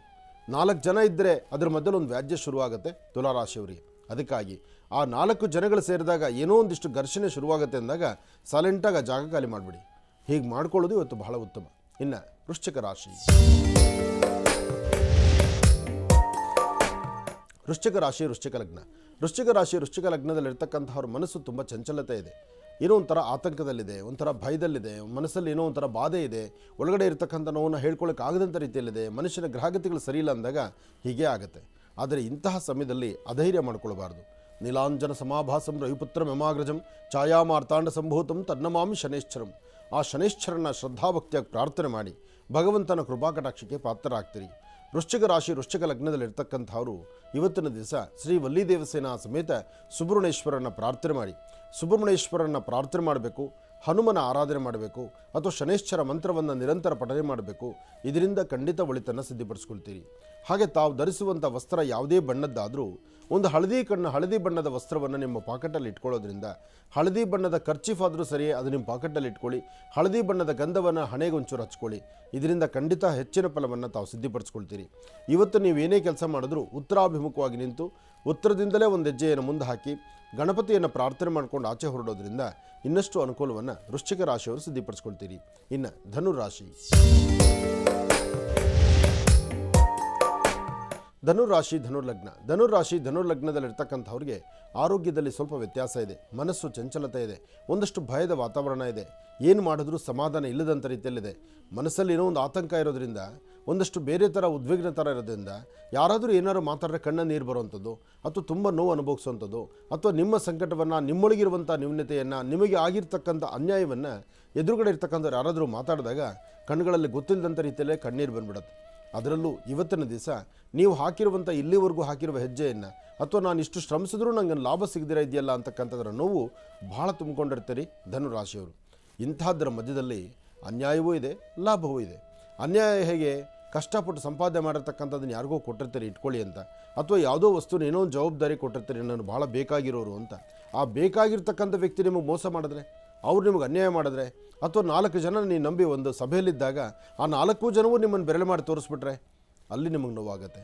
ಅಂತಹ ಪರಿಸ್ಥಿತಿಯೇ ಇವತ್ತು ಧನುರಾಶಿಯವರಿಗಿದೆ. ಸಾಧ್ಯವಾದಷ್ಟು ಎಚ್ಚರಿಕೆ ಇರಲಿ. ನಿಮ್ಮ ಮನೆ ದೇವರ ಪ್ರಾರ್ಥನೆ ಮಾಡಿ, ಓಂ ನಮೋ ನಾರಾಯಣಾಯ ಆ ಶ್ರೀಮನ್ ನಾರಾಯಣನ ಪ್ರಾರ್ಥನೆ ಮಾಡಿ ಖಂಡಿತ ಒಳಿತನ್ನು ಸಿದ್ಧಿಪಡಿಸ್ಕೊಳ್ಳಿ. ಒಳ್ಳೆಯದಾಗಲಿ, ಶುಭವಾಗಲಿ. ಧನುರಾಶಿವರೆಗೂ ಕೂಡ ಇರತಕ್ಕಂಥ ರಾಶಿ ಫಲಗಳನ್ನು ತಿಳ್ಕೊಂಡಿದ್ದೇವೆ. ಇನ್ನುಳಿದಿರ್ತಕ್ಕಂಥ ರಾಶಿಗಳನ್ನು ಗುರುಗಳು ಮುಂದಿನ ಭಾಗದಲ್ಲಿ ತಿಳಿಸ್ತಾ ಹೋಗ್ತಾರೆ. ಇನ್ನು ಈಗ ಕಾರ್ಯಕ್ರಮದಲ್ಲಿ ಮತ್ತೊಂದು ಕರೆ ಸಿದ್ಧವಾಗಿದೆ, ಬನ್ನಿ ಸ್ವೀಕರಿಸೋಣ. ಹಲೋ. ಹಲೋ, ನಮಸ್ತೆ ಗುರುಜಿ. ನಮಸ್ತೆ ಅಮ್ಮ, ಚೆನ್ನಾಗಿದ್ದೀರಾ? ಚೆನ್ನಾಗಿದ್ದೀವಿ, ನೀವು ಚೆನ್ನಾಗಿದ್ದೀರಾ? ನಾನು ಕೂಡ ಚೆನ್ನಾಗಿದ್ದೀನಮ್ಮ. ಎಲ್ಲಿಂದ ಕರೆ ಮಾಡ್ತಿದ್ದೀರಿ? ಹೆಸರು ಬೇಡ, ಊರು ಬೇಡ. ಹೆಸರು ಬೇಡ, ಊರು ಬೇಡ. ಆಯ್ತು ತಾಯಿ, ಗುರುಜಾರ್ ನಮ್ಮ ಜೊತೆ ಇದ್ದಾರೆ, ಮಾತಾಡಿ ತಾಯಿ. ಹಲೋ. ನಮಸ್ಕಾರ ಗುರುಜಿ. ನಮಸ್ತೆ ತಾಯಿ, ಹೇಳಮ್ಮ. ಗುರುಜಿ, ನೀವು ತುಂಬಾ ದಿವಸದಿಂದ ಕಾಲ್ ಟ್ರೈ ಮಾಡ್ತಾ ಇದ್ವಿ, ಇವತ್ತು ಸಿಕ್ಕಿದೆ. ಹೇಳು ಮಗು. ನಮ್ಮ ಪುಣ್ಯ ಗುರುಜಿ. ಹೇಳಮ್ಮ. ನಮ್ಮ ಮನೇಲಿ ಗಂಡ ಹೆಂಡತಿದೆ ತುಂಬಾ ಸಮಸ್ಯೆ ಗುರುಜಿ. ಯಾಕೆ ಈ ಥರ ಆಗ್ತಾ ಇದೆ? ಗೊತ್ತಿಲ್ಲ ಗುರುಜಿ, ಏನ್ ಸಮಸ್ಯೆ ಅಂತ. ಮದುವೆ ಆಗಿ ಇವಾಗ 11 ವರ್ಷದಲ್ಲಿ ನಡೀತೈತೆ ಗುರುಜಿ. ಮಕ್ಕಳು ಇಲ್ಲ. ತುಂಬಾ ಸಮಸ್ಯೆ ಅಂದ್ರೆ ತುಂಬಾ ಸಮಸ್ಯೆಗೆ ಸಿಕ್ಬಿಟ್ಟಿದೀನಿ ಗುರುಜಿ. ಧೈರ್ಯ ತನ್ಕೋಮ್ಮ, ಒಳ್ಳೇದಾಗತ್ತೆ, ಧೈರ್ಯ ತನ್ಕೋ. ಮನೆಯವ್ರು ಏನು ಕೆಲಸ ಮಾಡ್ತಾರೆ? ಗುರುಜಿ, ನಮ್ದು ಟಿ ಟ್ರಾವೆಲ್ ಐತೆ ಗುರುಜಿ. ಒಂದು ETS ಕಾರ್ ಐತೆ, ನಮ್ಮ ಮನೆಯದು ಡ್ರೈವರು. ಸಮಸ್ಯೆ ಏನ್, ಯಾವ ತರ ನಾನು ಪರಿಹಾರ ಕಂಡ್ಕೋಬೇಕು, ಏನ್ ಮಾಡ್ಬೇಕಂತಾನೆ ಗೊತ್ತಾಗ್ತಿಲ್ಲ ಗುರುಜಿ. ಇಲ್ಲ ನೋಡಮ್ಮ, ಕೆಲವೊಮ್ಮೆ ನಮ್ಮ ಜ್ಞಾನಕ್ಕೂ ಮಿಗಿಲಾಗಿ, ನಮ್ಮ ಜ್ಞಾನಕ್ಕಿಂತ ದಾಟಿ ಇನ್ನೊಂದು ಹೆಜ್ಜೆ ಮುಂದಿರುತ್ತೆ. ಕೆಲವೊಮ್ಮೆ ನಮ್ಮ ಗ್ರಹಗತಿಗಳು ಸರಿ ಇಲ್ದಿರ ಇರುತ್ತೆ. ಆ ಗ್ರಹಗತಿಗಳು ಸರಿ ಇಲ್ಲ ಅಂದಾಗ ನಾವು ಬಾಯಿ ಮುಚ್ಕೊಂಡು ಇರ್ಲಿಕ್ಕೆ ಆಗೋದೇ ಇಲ್ಲ. ಏನೋ ಒಂದು ನಾವು ಮಾತಾಡ್ತೀವಿ, ಆ ಕಡೆ ಅವರು ಮಾತಾಡ್ತಾರೆ, ಮಾತಿಗೆ ಮಾತು ಬೆಳೆಯುತ್ತೆ, ಅಲ್ಲಿ ವ್ಯಾಜ್ಯಕ್ಕೆ ದಾರಿ ಆಗುತ್ತೆ. ಇಲ್ಲಿ ಪ್ರೀತಿಗೆ ದಾರಿ ಕಡಿಮೆ ಆಗಿಬಿಡುತ್ತೆ. ನೀನು ಮನಸ್ಸಲ್ಲಿರುತ್ತೆ ನನ್ನ ಗಂಡ ಬಂದ ತಕ್ಷಣ ಇವತ್ತು ದಿವಸ ನಾನು ಪ್ರೀತಿಯಾಗಿ ಮಾತಾಡಬೇಕು, ಏನೇ ನೋವಿರಲಿ ಮರ್ತೋಗ್ಬಿಡೋಣ, ನಿನ್ನೆವರೆಗೂ ಆಗಿರೋ ಗಲಾಟೆ ಎಲ್ಲ ಮರ್ತೋಗೋಣ, ಅವ್ರು ನೋಡಿದ ತಕ್ಷಣ ಆದಷ್ಟು ಸಮಾಧಾನಕ್ಕೆ ಹೋಗೋಣ ಅಂತ. ಹಂಗಾಗೋದೇ ಇಲ್ಲ. ಅವ್ರು ಬಂದ ತಕ್ಷಣ ರೌದ್ರ ಆಗತ್ತೆ. ಆ ರೌದ್ರ ಆಗಿ ನೀನು ಮೌನ ಆಗ್ಬಿಡ್ತೀಯ, ನೀನು ಸಪ್ಪಗಾಗ್ತೀಯಾ. ಒಂದು ಲೋಟ ನೀರು ಕೊಡಬೇಕಾದ್ರೂ ನಿನ್ನ ಮನಸ್ಸು ಒಪ್ಪೋದಿಲ್ಲ, ನೀವು ಇಂಥ ತಪ್ಪು ಮಾಡಿದ್ರಲ್ವಾ ಅನ್ನೋದಷ್ಟೇ ನಿನ್ನ ಮನಸ್ಸಲ್ಲಿರುತ್ತೆ. ಆಗ ಅಲ್ಲಿ ವ್ಯಾಜ್ಯ ಶುರುವಾಗತ್ತಮ್ಮ. ಇದು ನೀನಂತಲ್ಲ, ನಿನ್ನಂತೆ ತುಂಬ ಜನ ಹೆಣ್ಮಕ್ಳು ಮಾಡೋ ತಪ್ಪದು. ಯಾಕೆಂದರೆ ಮನಸ್ಸನ್ನು ಸಾಯಿಸ್ಕೊಂಡು ಬದುಕೋಕ್ಕಾಗಲ್ವಲ್ಲ, ಅದಕ್ಕೆ ಈ ಥರ ನಡೀತಾ ಇರ್ತೀರಿ. ಆದರೆ ದಾಂಪತ್ಯದಲ್ಲಿ ಒಬ್ರು ಸೋಲ್ಬೇಕು, ಒಬ್ರು ಗೆಲ್ಲಬೇಕಮ್ಮ. ಫಸ್ಟು ನಿನ್ನಲ್ಲಿರೋ ನೋವನ್ನ ಜೀವನದಲ್ಲಿ ಸೋತಾನೆ ಹೋಗ್ತಾ ಇದ್ದೀನಿ ಗರುಜಿ, ಆದ್ರೆ ಸರಿನೇ ಹೋಗ್ತಾ ಇಲ್ಲ. ಇಲ್ಲಮ್ಮ, ನಾನೊಂದು ಮಾತು ಹೇಳ್ತೇನೆ ಕೇಳು. ನಮ್ಮ ಗ್ರಹಗತಿಗಳು ಸರಿ ಇಲ್ದಿದ್ದಾಗ ನಾವು ಹಾಕುವ ಹೆಜ್ಜೆ ಗುರುತು ನಮಗೆ ಗುರುತಿಸಿಗಲ್ಲಮ್ಮ. ನಾವು ಎಲ್ಲೆಲ್ಲಿ ತಪ್ಪು ಮಾಡ್ತಿರ್ತೀವೋ ನಮ್ಮ ತಪ್ಪು ನಮ್ಗೆ ಅರಿವು ಆಗೋದೇ ಇಲ್ಲ. ಇನ್ನೊಂದು ಪರಿಸ್ಥಿತಿ ಏನಾಗುತ್ತೆ ಗೊತ್ತಾ, ಈಗ ಮೊದಲೇ ನಿನಗೆ ನನ್ನದು ಅಂತಕ್ಕಂಥ ಆಸ್ಥಾನ ನನಗೆ ಗಟ್ಟಿ ಇಲ್ಲ ಅಂದಾಗ ಮೊದಲು ನನ್ನ ಆಸ್ಥಾನ ಗಟ್ಟಿ ಮಾಡ್ಕೊಳ್ಳೋಕೆ ಯೋಚನೆ ಮಾಡಬೇಕಲ್ವಮ್ಮ.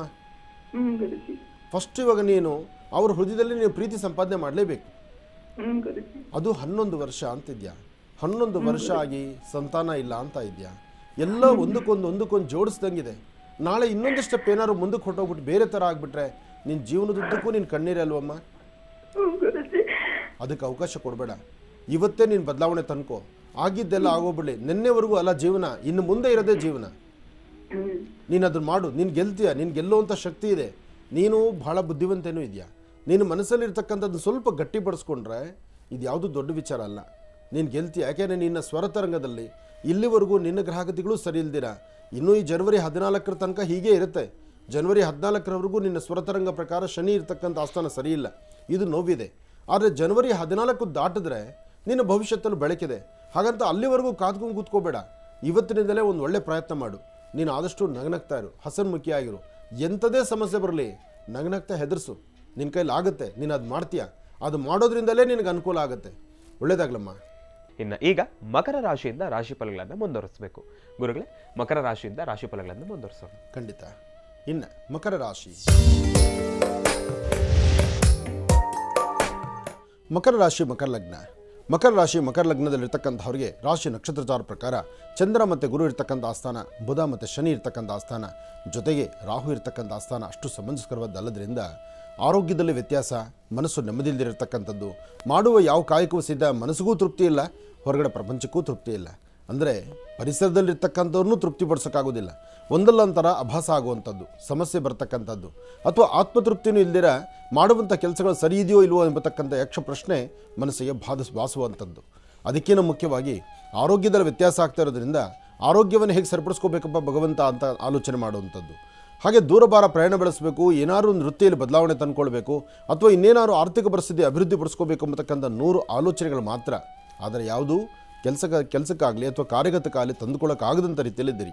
ಮಕರ ರಾಶಿ ಮಕರ ಲಗ್ನದಲ್ಲಿರ್ತಕ್ಕಂಥವರು ಸಾಧ್ಯವಾದಷ್ಟು ಹನುಮ ಪ್ರಾರ್ಥನೆ, ಶನೇಶ್ವರ ಪ್ರಾರ್ಥನೆಯನ್ನು ಮಾಡೋದ್ರಿಂದ ಒಂದಷ್ಟು ಶಾಂತಿ ನೆಮ್ಮದಿಯನ್ನು ತಂದುಕೊಳ್ಬಹುದು.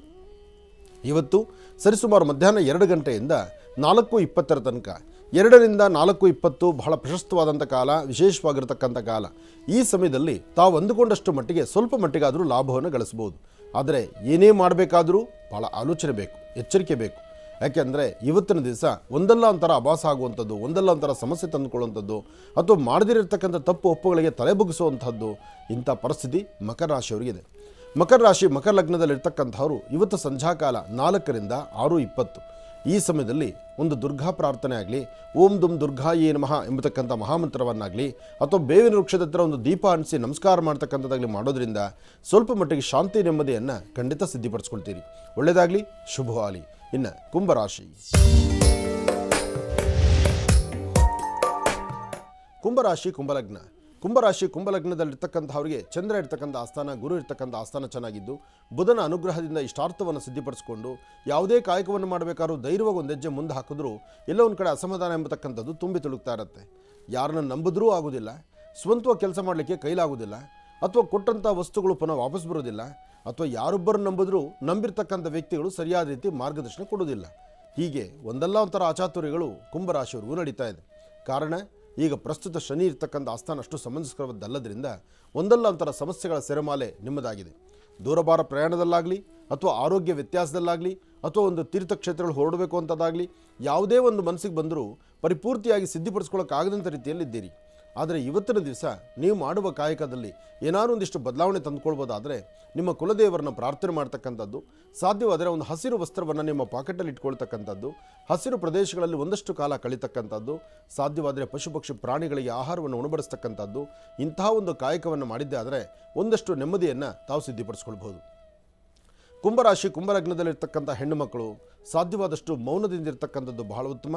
ಯಾರೊಬ್ಬರನ್ನ ಮಾತಾಡಿದ್ರು ಮಾತಾಡಿದಂಥ ಕಾಲದಲ್ಲಿ ಒಂದಲ್ಲ ಥರ ವ್ಯಾಜ್ಯಗಳಾಗಲಿ ಅಥವಾ ಬೇರೆ ತರಹ ನಿಮ್ಮನ್ನು ನೋಡುವಂಥ ದೃಷ್ಟಿ ಕೆಟ್ಟ ದೃಷ್ಟಿ ಆಗಲಿ ಅಥವಾ ಬೇರೊಂದು ಸಮಸ್ಯೆಗೆ ನೀವು ತುತ್ತಾಗುವಂಥ ಪರಿಸ್ಥಿತಿ ಆಗಲಿ ಇದೆಲ್ಲವೂ ಕಾಣಿಸ್ಬೋದು. ಸಾಧ್ಯವಾದಷ್ಟು ಕುಂಭರಾಶಿ ಕುಂಭಲಗ್ನದಲ್ಲಿ ಜನಿಸಿರ್ತಕ್ಕಂಥವರು, ಅದರಲ್ಲೂ ಹೆಣ್ಣು ಮಕ್ಕಳು ಇವತ್ತು ಮಾಡುವ ಕೆಲಸವನ್ನು ಒಂದು ದಿನದ ಮಟ್ಟಿಗೆ ಮುಂದೂಡ್ತಕ್ಕಂಥದ್ದು ಅಥವಾ ಎಲ್ಲರೂ ದೂರಬಾರ ಪ್ರಯಾಣ ಆದರೂ ಸಹಿತ ಆ ಪ್ರಯಾಣವನ್ನು ನಾಳೆಗೆ ಹಾಕ್ಕೊಳ್ಳುವಂಥದ್ದು ಬಹಳ ಉತ್ತಮ. ದುಡುಕಬೇಡಿ, ದುಡುಕಿ ತೀರ್ಮಾನ ತಂದುಕೊಂಡು ನಾಳೆ ಕಣ್ಣೀರು ಹಾಕುವಂಥ ಪರಿಸ್ಥಿತಿಯನ್ನು ತಂದುಕೊಳ್ಬೇಡಿ. ಎಚ್ಚರಿಕೆಯಾಗಿರಿ, ಒಳ್ಳೆಯದಾಗಲಿ, ಶುಭವಾಗಲಿ. ಇನ್ನು ಕಡೆಯ ರಾಶಿ ಮೀನರಾಶಿ. ಮೀನರಾಶಿ ಮೀನಲಗ್ನದಲ್ಲಿರ್ತಕ್ಕಂಥವ್ರಿಗೆ ಆರ್ಥಿಕ ಸಂಕಷ್ಟದಿಂದ ಮುಕ್ತರಾಗಿ ಹೊಸ ಕೆಲಸಗಳನ್ನು ಕೈ ಹಿಡಿದು ಅದರಿಂದ ಮತ್ತಷ್ಟು ಅಭಿವೃದ್ಧಿಯನ್ನು ಕಂಡು ಅಥವಾ ಒಂದು ವ್ಯಾಪಾರ ವ್ಯವಹಾರ ಅಥವಾ ಸರ್ಕಾರಿ ಉದ್ಯಮದಲ್ಲಿ ಕೆಲಸ ಮಾಡ್ತಕ್ಕಂಥದ್ದು ಅಥವಾ ಉದ್ಯೋಗಾಕಾಂಕ್ಷಿಗಳಿಗೆ ಉದ್ಯೋಗವನ್ನು ಸಿದ್ಧಿಪಡಿಸ್ಕೊಳ್ತಕ್ಕಂಥದ್ದು, ಒಂದು ಸಂತಸ ಸುದ್ದಿಯನ್ನು ನೋಡ್ತಕ್ಕಂಥದ್ದು, ಮಾಧ್ಯಾಹ್ನಿಕ ಒಳ್ಳೆ ಪ್ರಸಾದವನ್ನು ಊಟ ಮಾಡ್ತಕ್ಕಂಥದ್ದು, ಆತ್ಮೀಯರೊಂದಿಗೆ ಸ್ನೇಹದಿಂದ ಎಲ್ಲಾದರೂ ಒಂದು ಮನರಂಜನಾ ಕ್ಷೇತ್ರಕ್ಕೆ ಹೋಗಿ ಬರ್ತಕ್ಕಂಥದ್ದು, ಏನಾದರೂ ಒಂದಷ್ಟು ವಸ್ತುಗಳನ್ನು ಖರೀದಿ ಮಾಡ್ತಕ್ಕಂಥದ್ದು, ಒಂದಾ ಎರಡ ಭಗವಂತ ಆತ ಕೊಟ್ಟರೆ ಎಲ್ಲವೂ ಹೀಗೆ. ಅದಕ್ಕೆ ಹಿರಿಯರು ಒಂದು ಮಾತು ಹೇಳ್ತಾರೆ, ದೇವ್ರು ಕೊಟ್ಟರೆ ಕೊನೆ ತನಕ, ಮಾನವ ಕೊಟ್ಟರೆ ಮನೆ ತನಕ ಅಂತ. ಅಂತಹ ಒಂದು ನಿಟ್ಟಿನಲ್ಲಿ ಆಲೋಚನೆ ಮಾಡೋದಾದರೆ ಇವತ್ತಿನ ನಿಮ್ಮ ರಾಶಿ ಫಲದಲ್ಲಿ ಒಂದಿಷ್ಟು ಒಳಿತನ್ನೇ ಕಾಣ್ತೀರಿ. ಬ್ಯಾಂಕು, ಆಫೀಸು, ಕಚೇರಿ ಇಂತಹ ಕಡೆ ಕೆಲಸ ಮಾಡ್ತಕ್ಕಂಥವ್ರಿಗಂತೂ ಒಂದಷ್ಟು ಮನಸ್ಸಿಗೆ ಆನಂದವೂ ಇದೆ, ಮಾಡುವ ಕೆಲಸ ಅರ್ಥಪೂರ್ಣವಾಗೂ ಇದೆ, ಜೊತೆಗೆ ಒಂದಿಷ್ಟು ದಾನ ಧರ್ಮಗಳು ಮಾಡುವಂಥ ಮನಸ್ಸು ನಿಮ್ಮದಾಗಿದೆ. ಹಾಗಾಗಿ ಒಳ್ಳೆಯ ಮನಸ್ಸಿನಿಂದ ತಾವು ತೆಗೆದುಕೊಳ್ಳುವಂತಹ ನಿರ್ಣಯ, ತೀರ್ಮಾನ ಇದು ಹೆಚ್ಚು ಫಲವನ್ನು ಆದಷ್ಟು ಬೇಗನೆ ಸಿದ್ಧಿಯಾಗುತ್ತೆ. ಒಳ್ಳೆಯದಾಗಲಿ, ಶುಭವಾಗಲಿ. 12 ರಾಶಿಗಳಲ್ಲಿರ್ತಕ್ಕಂಥ ಫಲಾಫಲಗಳನ್ನು ಬಹಳ ಅದ್ಭುತವಾಗಿ ಸವಿಸ್ತಾರವಾಗಿ ಗುರುಜಿಯವರು ನಮ್ಮೆಲ್ಲರಿಗೂ ಕೂಡ ತಿಳಿಸ್ಕೊಟ್ಟಿದ್ದಾರೆ. ಅವರಿಗೆ ಹೃತ್ಪೂರ್ವಕ ಧನ್ಯವಾದಗಳನ್ನ ತಿಳಿಸ್ತಾ ಇನ್ನು ಈಗ ಮಹರ್ಷಿವಾಣಿ ಕಾರ್ಯಕ್ರಮದಲ್ಲಿ ಮತ್ತೊಂದು ಕರೆ ಸಿದ್ಧವಾಗಿದೆ, ಬನ್ನಿ ಸ್ವೀಕರಿಸೋಣ. ಹಲೋ ಹಲೋ ಅಮ್ಮ, ನಮಸ್ತೆ. ಚೆನ್ನಾಗಿದ್ದೀರಾ? ನಮಸ್ತೆ ಗುರುಜಿ. ನಮಸ್ತೆ ಅಮ್ಮ, ಎಲ್ಲಿಂದ ಕರೆ ಮಾಡ್ತಿದ್ದೀರಿ? ನಾನು ಬೆಂಗಳೂರಿಂದ ಕರೆ ಮಾಡ್ತಾ ಇರೋದು. ಬೆಂಗಳೂರಿಂದ. ಅಮ್ಮ, ತಮ್ಮ ಹೆಸರು? ಶೋಭಾ ಅಂತ ಗುರುಜಿ. ಶೋಭಾ ಅಂತ ಹೇಳಿ. ಗುರುಜಿಯವರು ನಮ್ಮ ಜೊತೆ ಇದ್ದಾರೆ, ತಾಯಿ ಮಾತಾಡಿಮ್ಮ. ಹಲೋ. ಗುರುಜಿ. ಹಲೋ ಗುರುಜಿ, ನಮಸ್ತೆ ಗುರುಜಿ. ನಮಸ್ತೆ ಅಮ್ಮ, ಚೆನ್ನಾಗಿದ್ದೀರಾ ತಾಯಿ? ಗುರುಜಿ ಚೆನ್ನಾಗಿದೆ ಗುರುಜಿ. ಹೇಳಿಮ್ಮ. ಸ್ವಲ್ಪ ಸಮಸ್ಯೆ ಇದೆ ಗುರುಜಿ, ನನಗೆ ಹೆಲ್ತ್ ಪ್ರಾಬ್ಲಮ್ ಇದೆ. ನನಗೆ ಲೈಫಲ್ಲಿ 12 ವರ್ಷ ಆಯ್ತು ಗುರುಜಿ ನಾನು ಮದುವೆ ಆಗ್ಬಿಟ್ಟು. ಸ್ವಲ್ಪ ನೆಮ್ಮದಿ ಇಲ್ಲ, ಮಕ್ಕಳಿಗೆ ವಿದ್ಯಾಭ್ಯಾಸನೂ ಸರಿಗಿಲ್ಲ. ಮನೆಯವರು ಏನು ಕೆಲಸ ಮಾಡ್ತಾರೆ ಗುರುಜಿ? ಡ್ರೈವರ್ ಇದ್ದಾರೆ ಗುರುಜಿ. ಮಕ್ಕಳು ಏನು ಓದ್ತಾ ಇದ್ರಮ್ಮ? ಒಬ್ಳು 7th ಇದ್ದಾಳೆ ಗುರುಜಿ, 1st ಸ್ಟ್ಯಾಂಡರ್ಡ್ ಇದ್ದಾನೆ ಗುರುಜಿ. ನಂದು ಹೆಲ್ತ್ ಪ್ರಾಬ್ಲಮ್ ಇದೆ ಗುರುಜಿ. 12 ವರ್ಷ ಆಯ್ತು ನಾನು ಇಷ್ಟು ಕಷ್ಟಪಡ್ತಾ ಇದ್ದೀನಿ. ಏನು ಸಮಸ್ಯೆ ನಿಮ್ಮದು ಗುರುಜಿ? ನನ್ ನೆಮ್ಮದಿನೇ ಇಲ್ಲ ಗುರುಜಿ, ನಮಗೆ ಮನೆಯಲ್ಲಿ ಎಲ್ಲಾದ್ರೂ. ಅಮ್ಮ, ಬರುತ್ತೆ ನೆಮ್ಮದಿ ಅಂತಕ್ಕಂಥದ್ದು ಹೊರಗೆ ಮಾರುಕಟ್ಟೆಯಲ್ಲಿ ಸಿಗ್ತಕ್ಕಂಥದ್ದಲ್ಲ. ನಿಮ್ಮ ಮನೆಯವರ ಸಂಪಾದನೆ, ಒಂದು ತಿಂಗಳ ಸಂಪಾದನೆ ಪೂರ್ತಿ ತೊಗೊಂಡೋದ್ರೆ ಯಾವುದೋ ಗ್ರಂಥಿ ಅಂಗಡಿಗೋ ಅಥವಾ ದಿನಸಿ ಅಂಗಡಿಗೆ ಹೋಗಿ ಅಲ್ಲೊಂದು 2 kg ನೆಮ್ಮದಿ ತೊಗೊಂಡು ಬರಲಿಕ್ಕೆ ಆಗೋದಿಲ್ಲ. ಆದರೆ ನೆಮ್ಮದಿ ಎಲ್ಲಿ ಸಿಗುತ್ತೆ? ನಾವು ಎಲ್ಲಿದ್ದೀವೋ, ಯಾವ ಪರಿಸರದಲ್ಲಿದ್ದೀವೋ, ಗಂಜಿ ಕುಡಿದ್ರು ಆ ಗಂಜಿ ಕುಡಿಯುವಾಗ ನೆಮ್ಮದಿ ಕಾಣಬೇಕು, ಅದನ್ನೇ ಮಾಡಬೇಕು. ಇದನ್ನು ಹೊರತುಪಡಿಸಿ ನೆಮ್ಮದಿಗಾಗಿ ಹುಡುಕಾಡ್ಕೊಂಡು ಹೋಗ್ತೀನಿ ಅಂದರೆ ಸಾಧ್ಯನೇ ಇಲ್ಲಮ್ಮ, ಎಲ್ಲೂ ಸಿಗೋದಿಲ್ಲ. ನೋಡು, ಮನೆಯಲ್ಲಿ ಸಮಸ್ಯೆ ಅಂದ್ಕೊಂಡು ಹೊರಗಡೆ ನಮ್ಮ ತವ್ರ ಮನೆಗೆ ಹೋದರೆ ತವ್ರ ಮನೇಲಿ ನೆಮ್ಮದಿ ಇದೆಯಮ್ಮ? ಅಲ್ಲಿ ಇಲ್ಲ ಗುರುಜಿ, ಎಲ್ಲಿ ಇಲ್ಲ. ಅದಕ್ಕೋಸ್ಕರನೇ ಏನಂತ ನನ್ಗೆ ಗೊತ್ತಾಗ್ತಿಲ್ಲ ಗುರುಜಿ. ನಂದು ಅದಕ್ಕೆ ಇಲ್ಲಮ್ಮ, ನಾನೊಂದು ಮಾತು ಹೇಳ್ತೀನಿ ಕೇಳು. ಎಲ್ಲಿ ನೆಮ್ಮದಿ ಅಂದರೆ ಬೆಳಿಗ್ಗೆ ಎದ್ದು ನಿನ್ನ ಮಕ್ಕಳಿಗೆ ಬೇಕಾಗಿರ್ತಕ್ಕಂಥ ಪದಾರ್ಥಗಳು ಮಾಡಿ ಸ್ಕೂಲಿಗೆ ಕಳಿಸೋ ತನಕ ಆ ಧಾವಂತದಲ್ಲಿ ಓಡಾಡ್ತೀಯಲ್ಲ, ಆ ಧಾವಂತದಲ್ಲಿ ಓಡಾಡುವಷ್ಟು ಕಾಲ ನಿನ್ನ ದೊಡ್ಡ ಜವಾಬ್ದಾರಿ ಕಾಯಕವನ್ನು ಮಾಡಿ ಈ ಮಕ್ಕಳ ಜವಾಬ್ದಾರಿ ಹೊತ್ತಿದ್ದೀನಲ್ವಾ, ಇದನ್ನು ಪರಿಪೂರ್ಣತೆ ಮಾಡಬೇಕು ಅಂತಕ್ಕಂಥ ಚಿಂತನೆ ಮಾಡಿದ್ರೆ ಅಲ್ಲಿ ನೆಮ್ಮದಿ. ಇನ್ನು ಬೆಳಿಗ್ಗೆ ಗಂಡ ನಿನ್ನ ಡ್ಯೂಟಿಗೆ ಹೋಗ್ಬೇಕಲ್ಲ, ಬೆಳಿಗ್ಗೆ ಡ್ರೈವಿಂಗ್ ಅವ್ರು ಡ್ಯೂಟಿ ಮಾಡೋಕ್ಕೆ ಹೋಗ್ಬೇಕಲ್ಲ, ಆಗ ಆ ಸಮಯದಲ್ಲಿ ಒಂದು ಕಾಫಿ ಕೊಟ್ಟು ನಗನಗ್ತಾ ಮಾತಾಡಿ ಹೋಗ್ರಿ, ಸಂಜೆವರೆಗೂ ಆದಷ್ಟು ದೇವರು ನಮ್ಗೆ ಅನುಕೂಲ ಮಾಡಲಿ, ಒಂದಷ್ಟು ಹೆಚ್ಚು ಸಂಪಾದನೆ ಆಗೋ ಥರ ಆಗಲಿ ಅಂತ ನಗನಗ್ತಾ ಮಾತಾಡಿ ಅವ್ರ ಗಂಡನ ಮುಂದೆ ನಿಂತ್ಕೊಳ್ತಿಯಲ್ಲ, ಅದು ನೆಮ್ಮದಿ. ಅದಾದಮೇಲೆ ನೀನು ಆಚೆಗೆ ಹೊರಟ ಮೇಲೆ ನಿನ್ನ ಕಾಯಕ, ನಿನ್ನ ಆರೋಗ್ಯ ಸರಿ ಇಲ್ಲ ಅಂತಿದ್ಯಾ, ಸುಸ್ತಾಗಿ ಒಂದು ಕಡೆ ಕೂತ್ಕೊಂಡು 10 ನಿಮಿಷ ನೆಮ್ಮದಿಯಾಗಿದ್ದು ಕಣ್ಣು ಮುಚ್ಚೋದು, ಅಥವಾ 10 ನಿಮಿಷ ನೆಮ್ಮದಿಯಾಗಿ ಕೂತ್ಕೊಳ್ಳೋದು, ಇವತ್ತು ನನ್ನ ಕೈಲಿ ಆದಷ್ಟು ನಾನು ಕೆಲಸ ಮಾಡ್ತೀನಪ್ಪ ಅಂದ್ಕೊಂಡು ಸಂಜೆವರೆಗೂ ನೀನು ಕೆಲಸ ಮಾಡಿಕೊಂಡು ಗಂಡ ಮಕ್ಕಳು ಮನೆಗೆ ಬರುವಾಗ ನಗನಗ್ತಾ ಎದುರಾಗ್ತೀಯಲ್ಲಮ್ಮ, ಆಗ ಸಿಗುತ್ತೆ ನೆಮ್ಮದಿ. ನನ್ನ ಭವಿಷ್ಯದಲ್ಲಿ ಏನಾದರೂ ಇದೆ ಗುರುಜಿ, ಏನಂತ ಗೊತ್ತಾಗ್ತಿಲ್ಲ ಗುರುಜಿ. ನಿನ್ನ ಭವಿಷ್ಯ ಎಲ್ಲ ಚೆನ್ನಾಗಿದೆ ಅಮ್ಮ, ಆದರೆ ಏನಾಗ್ತಾ ಇದೆ, ನಾವು ಇನ್ನೊಂದು ನೋಡ್ತಾ ಇದ್ದೀವಿ, ನಮ್ಮ ಪಕ್ಕದಲ್ಲಿರ್ತಕ್ಕಂಥವ್ರನ್ನ ನೋಡ್ತಾ ಇದ್ದೀವಿ. ನಾವು ಅವ್ರಾಗ ಆಗ್ತಾ ಇಲ್ವಲ್ಲ, ನಾನು ಎಷ್ಟು ದಿವಸ ನಮ್ಮ ಯಜಮಾರು ದುಡ್ದಿದ್ದ ಹಣನೂ ನಮಗೆ ಸಾಕಾಗ್ತಿಲ್ಲ, ನನಗೂ ದುಡಿಯೋಕ್ಕೆ ಶಕ್ತಿ ಇಲ್ಲ, ನಾವು ಹೆಂಗೆ ನಾವು ಪಕ್ಕದ ಮನೆಯವ್ರ ಥರ ನಾವಿರೋದು ಅನ್ನೋ ಚಿಂತನೆ ಯಾರಿಗೂ ಬರಬಾರ್ದಮ್ಮ. ನಿನ್ನ ಮನಸ್ಸಲ್ಲಿ ಆಗ್ತಾ ಇರೋ ನೋವು ಅದು. ಹಾ ಗುರುಜಿ. ನಿನ್ನ ಮನಸ್ಸಲ್ಲಿ ಇನ್ನೊಬ್ಬರಿದ್ದಾಗ ನಾವು ಇರೋಕ್ಕೆ ಆಗ್ತಿಲ್ವಲ್ಲ ಅನ್ನೋ ನೋವು ನಿಮಗಿದೆ. ನಮ್ಮ ಅಂಗೈಯಲ್ಲಿ ಸಂಪಾದನೆ ಮಾಡೋದು 10 ರೂಪಾಯಿ, ನಾನು 20 ರೂಪಾಯಿನ ಕನಸು ನನಗೆ ಯಾಕೆ ಬೇಕು ತಾಯಿ? ಇರೋದ್ರಲ್ಲಿ 10 ರೂಪಾಯಿ ನೆಮ್ಮದಿನೇ ನಾವು ಕೊಡೋಣ. ಒಂದು ಸ್ವಲ್ಪ ದಿವಸ ತಿರುಗಿ ಒಂದಷ್ಟು ದಿವಸಕ್ಕೆ ದೇವರು ಅನುಕೂಲ ಮಾಡೇ ಮಾಡ್ತಾನೆ. ಯಾರು ಹುಟ್ಟಿದಾಲಿಂದ ಸಾಯೋ ತನಕ 10 ರೂಪಾಯಿ ಸಂಪಾದನೆಯಲ್ಲ ಇರಲ್ಮ. ಇವತ್ತು 10 ಇದ್ದವ್ನು ನಾಳೆ 100 ಆಗೇ ಆಗ್ತಾನೆ. ಆದರೆ ನಾವು ಅಲ್ಲೇ ನೆಮ್ಮದಿ ಹುಡುಕಬೇಕು. ಎಲ್ಲಿ ಕಳ್ಕೊಂಡಿದ್ದೀವೋ ಅಲ್ಲಿ ಹುಡುಕಬೇಕೇ ವಿನಃ ನಾವು ಇನ್ನೆಲ್ಲ ಹುಡುಕಿದ್ರೆ ಅದು ನೆಮ್ಮದಿ ಸಿಗಲ್ಲ, ಇನ್ನಷ್ಟು ರಾಕ್ಷಸತ್ವದ ನೆಮ್ಮದಿ ಆಗಿಬಿಡುತ್ತೆ. ಅದು ನಮಗೆ ಬೇಡ. ಆದರೆ ನಿನ್ನ ಸ್ವರತರಂಗ ಪ್ರಕಾರ ನಿನ್ನ ಆರೋಗ್ಯದ ಕಡೆ ಸ್ವಲ್ಪ ಗಮನ ಕೊಡು. ನೆಮ್ಮದಿ ಸುಖ ಸಂತೋಷ ಖಂಡಿತ ನಿಂಗೆ ಆಗುತ್ತೆ. ಧೈರ್ಯವಾಗಿರು. ಒಳ್ಳೆಯದಾಗಲಿ. ಇನ್ನು ಬಹಳ ವಿಶೇಷವಾಗಿ ಇವತ್ತಿನ ದಿವಸ ಸಾಕಷ್ಟು ಮಹತ್ವಪೂರ್ಣ ಮಾಹಿತಿಗಳನ್ನು ಗುರುಗಳು ತಿಳಿಸ್ಕೊಡ್ತಾನೆ ಬಂದಿದ್ದಾರೆ. ರಾಶಿ ಫಲಗಳನ್ನು ತಿಳಿಸ್ಕೊಟ್ಟಿದ್ದಾರೆ, ದಿನ ವಿಶೇಷತೆಯನ್ನು ತಿಳಿಸ್ಕೊಟ್ಟಿದ್ದಾರೆ, ಪಂಚಾಂಗ ಶ್ರವಣವನ್ನು ತಿಳಿಸ್ಕೊಟ್ಟಿದ್ದಾರೆ, ಸಾಕಷ್ಟು ಕರೆಗಳಿಗೂ ಕೂಡ ಉತ್ತರವನ್ನು ಕೊಡ್ತಾ ಬಂದಿದ್ದಾರೆ. ಇನ್ನು ಈಗಲೂ ಕೂಡ ಕಾರ್ಯಕ್ರಮದಲ್ಲಿ ಮತ್ತೊಂದು ಕರೆ ಸಿದ್ಧವಾಗಿದೆ, ಬನ್ನಿ ಸ್ವೀಕರಿಸೋಣ. ಹಲೋ ಹಲೋ ಅಮ್ಮ, ನಮಸ್ತೆ, ಚೆನ್ನಾಗಿದ್ದೀರಾ? ನಮಸ್ತೆ ಗುರುಜಿ. ಚೆನ್ನಾಗಿದ್ದೀರಾ ಗುರುಜಿ? ಓ, ನಾನು ಕೂಡ ಚೆನ್ನಾಗಿದ್ದೀನಮ್ಮ. ಎಲ್ಲಿಂದ ಕರೆ ಮಾಡ್ತಿದ್ದೀರಿ? ನಾವು ಇಲ್ಲಿ ಮಾಗಡಿ ರೋಡ್ ಸಿಗೇರಿ ಗೇಟ್ ಇಂದ. ಮಾಗಡಿ ರೋಡಿಂದ. ಅಮ್ಮ, ತಮ್ಮ ಹೆಸರು? ನನ್ನ ಹೆಸರು ಮಂಜುಳಾ ಅಂತ. ಮಂಜುಳಾ ಅಂತ ಹೇಳಿ. ಗುರುಜರ್ ನಮ್ಮ ಜೊತೆ ಇದ್ದಾರೆ ತಾಯಿ, ಮಾತಾಡಿಮ್ಮ. ಹಲೋ. ಹಲೋ, ನಮಸ್ತೆ ಗುರುಜಿ. ನಮಸ್ತೆ ತಾಯಿ, ಹೇಳಮ್ಮ. ಅದು ನಂದು ಸ್ವಲ್ಪ ಗರ್ಭಕೋಶದಲ್ಲಿ ಪ್ರಾಬ್ಲಮ್ ಇದೆ ಅಂತ ಹೇಳ್ತಿದ್ದಾರೆ ಗುರುಜಿ. ಅದಕ್ಕೆ ಏನ್ ಸಮಸ್ಯೆ ಇದೆ ಅಂತ ಕೇಳೋಣ ಅಂತ. ಗರ್ಭಕೋಶದ ಸಮಸ್ಯೆ ಅಂತಿದ್ದಾಗ ಒಬ್ಬರಲ್ಲ ಒಬ್ಬರು ಡಾಕ್ಟರ್ನ ಕನ್ಸಲ್ಟ್ ಮಾಡಿ ಒಬ್ಬರ ಮೇಲೆ ನೀವು ತೀರ್ಮಾನ ತಗೊಳ್ತೀರಾ. ತೀರ್ಮಾನ ತಗೊಳ್ಬೇಕು. ಯಾಕಂದರೆ ನೀವು ಒಬ್ಬರನ್ನೇ ಒಂದೇ ಡಾಕ್ಟ್ರನ್ನ ಕನ್ಸಲ್ಟ್ ಮಾಡಿದಾಗ ಇತ್ತೀಚಿನ ಪರಿಸ್ಥಿತಿಗಳು ಹೆಣ್ಮಕ್ಕಳಿಗೆ ಇದೊಂದು ಶಾಪ. ಯಾಕೆಂದರೆ ಆಹಾರದಲ್ಲಿ ವ್ಯತ್ಯಾಸ ಮತ್ತು ನಿಮ್ಮ ಓಡಾಟದಲ್ಲಿ ಮತ್ತು ನಿಮ್ಮ ಕೆಲಸದ ಒತ್ತಡದಲ್ಲಿ ಇದು ಹೆಣ್ಣುಮಕ್ಕಳಿಗೆ ತುಂಬ ಜನಕ್ಕೂ ಬಾಧಿಸ್ತಾ ಇದೆ. ಮತ್ತು ಗರ್ಭಕೋಶದ ಸಮಸ್ಯೆ ಬರ್ತಕ್ಕಂಥದ್ದು ಒಂದು 35 ವರ್ಷ ಬಂದ ಮೇಲೆ ಬರಬೇಕು. 45 ಆದಮೇಲೆ ಗರ್ಭಕೋಶಕ್ಕೆ ಸಮಸ್ಯೆಗಳು ಬರುತ್ತೆ, ಎದುರಾಗುತ್ತೆ. ಅಲ್ಲೂ ಸಹಿತ ಒಬ್ಬ ವೈದ್ಯರೇ ಅಂತಲ್ಲ, 1-2-3 ಜನ ನೋಡಿ ಅದಕ್ಕೆ ಬೇರೆ ಬೇರೆ ಥರ ಮೆಡಿಸಿನ್ಸು ಇದೆ. ಮೊದಲಿನ ಥರ ಅಲ್ಲ. ಮೊದಲಾದರೆ ಗರ್ಭಕೋಶ ಸಮಸ್ಯೆ ಅಂದರೆ ಡೈರೆಕ್ಟ್ ಆಪರೇಷನ್ ಅಷ್ಟೇ. ಬಟ್ ಇವತ್ತು ಹಂಗಲ್ಲ. ಅವರು ಇದು ಗುಳ್ಳೆ ಎಲ್ಲ ಇದೆ, ಸ್ವಲ್ಪ ಗರ್ಭಕೋಶ ಇದ್ದಿದೆ ಅಂತಾರೆ. ಇಲ್ಲಿ ಪ್ರೈವೇಟ್ ಅಲ್ಲಿ ಕೇಳಿದ್ರೆ ಆಪರೇಷನ್ ಮಾಡ್ಸಿ ಅಂತಾರೆ ಗುರುಜಿ. ಇಲ್ಲಿ ಗೌರ್ಮೆಂಟ್ ಆಸ್ಪತ್ರೆಗೆ ಹೋದ್ರೆ ಬೇಡ ಅಂತ ಸಮಸ್ಯೆ ಏನಿಲ್ಲ ಅಂತಾರೆ ಗುರುಜಿ. ಅದನ್ನೇ ನಾನು ನಿಮ್ಗೆ ಹೇಳ್ತಿರೋದು. ಒಬ್ಬೊಬ್ಬ ವೈದ್ಯರು ಒಂದೊಂದನ್ನು ಹೇಳಿದಾಗ ನೀವು ನೆಮ್ಮದಿ ಉಸಿರಾಡೋಕ್ಕಾಗೋದಿಲ್ಲ. ಆದರೆ ಎಲ್ಲದಕ್ಕೂ ಮೀರಿರೋದು ನಿಮ್ಮ ಆತ್ಮವಿಶ್ವಾಸ ತಾಯಿ. ನೋಡಿ, ಒಂದು ಸತಿ ಹೆಣ್ಣುಮಕ್ಕಳ ಗರ್ಭಕೋಶಕ್ಕೆ ಸಂಬಂಧಪಟ್ಟ ವಿಚಾರದಲ್ಲಿ ಆಪರೇಷನ್ಗೆ ಹೋಗ್ಬಿಟ್ರೆ ಪುನಃ ನಿಮ್ಮಲ್ಲಿ ಅರ್ಧ ಶಕ್ತಿ ಕಡಿಮೆ ಆದಂಗೆನೆ. ನಿಮ್ಮಲ್ಲಿ ಅರ್ಧ ಶಕ್ತಿ ಕಡಿಮೆ, ಕೂತ್ರೆ ಎದ್ದೇಳೋ ಕಾಲ, ಎದ್ರೆ ಕೂತ್ಕೊಳ್ಳೋ ಕಾಲ, ಏನೋ ಒಂದು ಸಮಸ್ಯೆ ಆಗ್ತಿರುತ್ತೆ. ಮೇನ್ ಗರ್ಭದಂದ್ರೆ ಸಾಮಾನ್ಯವಾದಲ್ಲ, ಹೆಣ್ಣುಮಕ್ಕಳಿಗಿರೋ ಶಕ್ತಿನೇ ಗರ್ಭಕೋಶ. ಅದನ್ನೇ ನೀವು ವೀಕ್ ಮಾಡ್ಕೊಂಡ್ಬಿಟ್ರೆ ಸಮಸ್ಯೆ ಆಗುತ್ತೆ. ಅದಕ್ಕಾಗಿ ಸರಿಯಾದಂಥ ವೈದ್ಯರನ್ನು ಕನ್ಸಲ್ಟ್ ಮಾಡಿ, ಅದಕ್ಕೆ ಬೇಕಾಗಿರ್ತಕ್ಕಂಥ ಪೌಷ್ಟಿಕವಾದಂಥ ಆಹಾರಗಳು ತಗೊಳ್ಳಿ. ಜೊತೆಗೆ ಆದಷ್ಟು ಮನಸ್ಸನ್ನು ನೆಮ್ಮದಿಯಾಗಿ ಫ್ರೀಯಾಗಿ ಇಟ್ಕೊಳ್ಳಿ. ಇಲ್ಲಾಂದರೆ ಇಲ್ಲದ ಟೆನ್ಷನ್ನು, ಇನ್ನೊಂದು ಗರ್ಭಕೋಶ ಸಂಬಂಧಪಟ್ಟಂಥ ಟೆನ್ಷನ್ ಇದ್ದರೆ ಏನಾಗುತ್ತೆ, ಭಾಳ ಕೋಪ ಬರತಕ್ಕಂಥದ್ದು, ಮತ್ತು ಒಂಥರ ಯಾವಾಗಲೂ ಸಪ್ಪಗಿರುವಂಥದ್ದು, ಏನೋ ಒಂಥರ ಮೈ ಬೆವರುವಂಥದ್ದು, ಹೀಗೆಲ್ಲ ಸಮಸ್ಯೆಗಳು ಆಗ್ತಿರುತ್ತೆ. ಆದರೆ ಅದನ್ನು ಸರಿಯಾದ ರೀತಿ ನೀವು ಸರಿಯಾದ ವೈದ್ಯರ ಸಲಹೆ ತೊಗೊಂಡ್ರೆ ಈ ಸಮಸ್ಯೆಗಳೆಲ್ಲ ದೂರ ಆಗುತ್ತೆ. ಬಟ್ ಧೈರ್ಯವಾಗಿರಿ, ಏನೂ ಆಗೋದಿಲ್ಲ. ನಿಮ್ಮ ಸ್ವರತರಂಗ ಪ್ರಕಾರ ಚೆನ್ನಾಗಿದೆ, ಭಯವನ್ನು ಪಡಬೇಡಿ. ಆದರೆ ಸರಿಯಾದ ವೈದ್ಯರ ಸಲಹೆ ತೊಗೊಳ್ಳಿ ಅಂತ ಮಾತ್ರ ನಾನು ಹೇಳಬಲ್ಲೆ. ಒಳ್ಳೆಯದಾಗಲಿ ತಾಯಿ, ಒಳ್ಳೆಯದಾಗಲಮ್ಮ.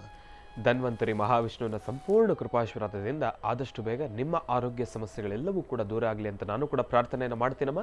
ಕಾರ್ಯಕ್ರಮಕ್ಕೆ ಕರೆ ಮಾಡೋದಕ್ಕಾಗಿ ತಮಗೆ ಧನ್ಯವಾದಗಳು ತಾಯಿ. ಒಳ್ಳೆಯದಾಗಲಿ, ಶುಭವಾಗಲಿ. ಇನ್ನು ಗುರುಗಳ ಇವತ್ತಿನ ದಿವಸ ತಾವು ಕೂಡ ನಮಗೆ ಸಾಕಷ್ಟು ಮಹತ್ವಪೂರ್ಣ ಮಾಹಿತಿಗಳನ್ನು ತಿಳಿಸ್ಕೊಟ್ಟಿದ್ದೀರಿ. ಸಾಕಷ್ಟು ಕರೆಗಳಿಗೂ ಕೂಡ ತಾವು ಉತ್ತರವನ್ನು ಕೊಟ್ಟಿದ್ದೀರಿ. ನಿಮಗೆ ಹೃತ್ಪೂರ್ವಕ ಧನ್ಯವಾದಗಳನ್ನು ತಿಳಿಸ್ತಾ ಇದ್ದೀನಿ ಗುರುಗಳು. ಒಳ್ಳೆಯದಾಗಲಿ, ಶುಭವಾಗಲಿ. ಮಾಡೋ ಪ್ರತಿಯೊಂದು ಕಾಯಕವೂ ಅರ್ಥಪೂರ್ಣವಾಗಿ ಯಾರೊಬ್ಬರಾದರೂ ಸಹಿತ ನಮ್ಮ ಹಿಂದೂ ಧರ್ಮದಲ್ಲಿ, ಅದರಲ್ಲೂ ಹಿಂದಿನ ಪರಂಪರೆಯನ್ನು ಅಥವಾ ಈ ಧರ್ಮದ ಉಳಿವಿಕೆಗಾಗಿ ನಾವು ಏನು ಮಾಡಬೇಕು ಅದನ್ನಷ್ಟೇ ನಾವು ಮಾಡಿದ್ರೆ ಚೆನ್ನ. ಅದು ಬಿಟ್ಟು ಗಣಪತಿ ಪೂಜೆ ಸಂಪ್ರದಾಯ ಅಲ್ಲ, ಗಣಪತಿ ಪೂಜೆ ನಾವು ಮಾಡಬೇಕಾದ್ದಿಲ್ಲ, ಅದು ಹಿಂದಿನಿಂದ ನಮಗೆ ಬಂದಿಲ್ಲ, ಅಥವಾ ನಮ್ಮ ಧರ್ಮಕ್ಕೆ ಅದಲ್ಲ, ಇಂತಹ ಮಾತುಗಳನ್ನಾಡಿ ವಯಸ್ಸಿಗಿರ್ತಕ್ಕಂತಹ ಬೆಲೆ ಅಥವಾ ಅವರು ಕೊಟ್ಟಿರ್ತಕ್ಕಂಥ ಒಂದು ಸ್ಥಾನಮಾನಕ್ಕೆ ಧಕ್ಕೆ ತಂದುಕೊಳ್ತಕ್ಕಂಥದ್ರಲ್ಲಿ ಅರ್ಥ ಇಲ್ಲ ಅಂತ ನಾನು ಈ ಮಾತನ್ನು ಹೇಳ್ತಾ, ಆದಿಪೂಜಿತನೂ ಅಗ್ರಗಣ್ಯನೂ ಆದಂತಹ ಗಣಪನೇ ಮುಖ್ಯ. ಗಣಪತಿ ಪೂಜೆಯಿಂದಲೇ ಪ್ರಾರಂಭ, ಗಣಪನ ಅನುಗ್ರಹದಿಂದಲೇ ಕಾರಣ. ಇಷ್ಟು ದಿವಸ ಇವತ್ತಿನವರೆಗೂ ಹೇಳಬೇಕಂದ್ರೆ ಎಷ್ಟೋ ಕ್ಷೇತ್ರಗಳಲ್ಲಿ ಗಣಪನ ನಂಬಿ ಬದುಕ್ತಿರ್ತಕ್ಕಂಥವ್ರು ಕೋಟ್ಯಾಂತರ ಜನ. ಅಂಥದ್ರಲ್ಲಿ ಗಣಪತಿನೇ ಇಲ್ಲ, ಗಣಪನ ಪೂಜೆಯೇ ಇಲ್ಲ. ಇಂತಹ ಮಾತುಗಳನ್ನಾಡಿ ವಯಸ್ಸಿಗೆ ಮೀರಿದಂತಹ ಅಥವಾ ತಮ್ಮ ವಯಸ್ಸಿನ ಒಂದು ಆಲೋಚನೆಯೂ ಇಲ್ಲದಂತ ಮಾತಾಡಿರ್ತಕ್ಕಂಥ ಅವ್ರ ಹಿರಿಯರು ಇದು ತಪ್ಪು, ತಿದ್ದುಕೊಳ್ಳಿ ಅಂತ ಮಾತ್ರ ಹೇಳಬಲ್ಲೆ. ಒಳ್ಳೆಯದಾಗಲಿ. ಹಾಗೆ ನಮ್ಮ ಸಾಯಿಶುಬ್ ಟೂರ್ಸ್ ಅವರು ಹೌದು ಗುರುಗಳೇ. ಎಂತಹ ಅರ್ಥಗರ್ಭಿತವಾದಂತಹ ಟೂರ್ ಮಾಡಿಸ್ತಿದ್ದಾರೆ. ಹೌದು ಗುರುಗಳೇ. ಯಾಕೆ ಈ ವಿಚಾರದಲ್ಲಿ ಸಾಯಿಶುಬ್ ನಾನು ತಗೊಂಡೆ ಅಂದರೆ, ಅವರು ಶಿರಡಿ ಯಾತ್ರೆ ಮಾಡಿಸ್ಬೇಕಾದ್ರೆ ಅವರು ಗಣಪತಿ ಹತ್ರ ಕರ್ಕೊಂಡು ಬರ್ತಾರೆ. ಹೌದು. ಎಲ್ಲ ಯಾತ್ರೆ ಮುಗಿಸ್ಕೊಂಡು ಗಣಪತಿ ಸಾನ್ನಿಧ್ಯಕ್ಕೆ ಬಂದು ಅರ್ಥಗರ್ಭಿತವಾಗಿರ್ತಕ್ಕಂಥ ಸಾನ್ನಿಧ್ಯ ದೇವ್ರ ಮುಂದೆ ನಿಲ್ಲಿಸಿ ನಿಮ್ಮ ಪ್ರಾರ್ಥನೆಗಳಿಗೆ ಕೇಳ್ಕೊಳ್ಳಿ, ನಿಮ್ಮ ಯಾತ್ರೆಯ ಪರಿಪೂರ್ತಿ ಸಿಗಲಿ, ಆ ಪರಿಪೂರ್ಣವಾದಂಥ ಅನುಗ್ರಹ ಸಿಗಲಿ ಅಂತ ಹೇಳಿ ಸಾಯಿಶುಬ್ ಟೂರ್ಸಲ್ಲಿ ಇಷ್ಟು ಅದ್ಭುತವಾದಂಥ ರೀತಿ ಗಣಪತಿನೂ ನಮಸ್ಕಾರ ಮಾಡಿಸ್ಕೊಂಡು ಬರ್ತಾರೆ. ಅಂದರೆ ಗಣಪತಿಯಲ್ಲಿ ಎಂತಹ ಶಕ್ತಿ ಇದೆ ಅಂತಕ್ಕಂಥದ್ದನ್ನು ನಾವು ಅರ್ಥ ಮಾಡ್ಕೋಬೇಕು. ಅದನ್ನು ಹೊರತುಪಡಿಸಿ ಗಣಪತಿನೇ ಇಲ್ಲ ಅನ್ನೋ ಮಾತನ್ನು ಹಿರಿಯರು ಹೇಳಿದ್ದಾರೆ ಅಂದರೆ ನಂಬಲಿಕ್ಕೆ ಅಸಾಧ್ಯ.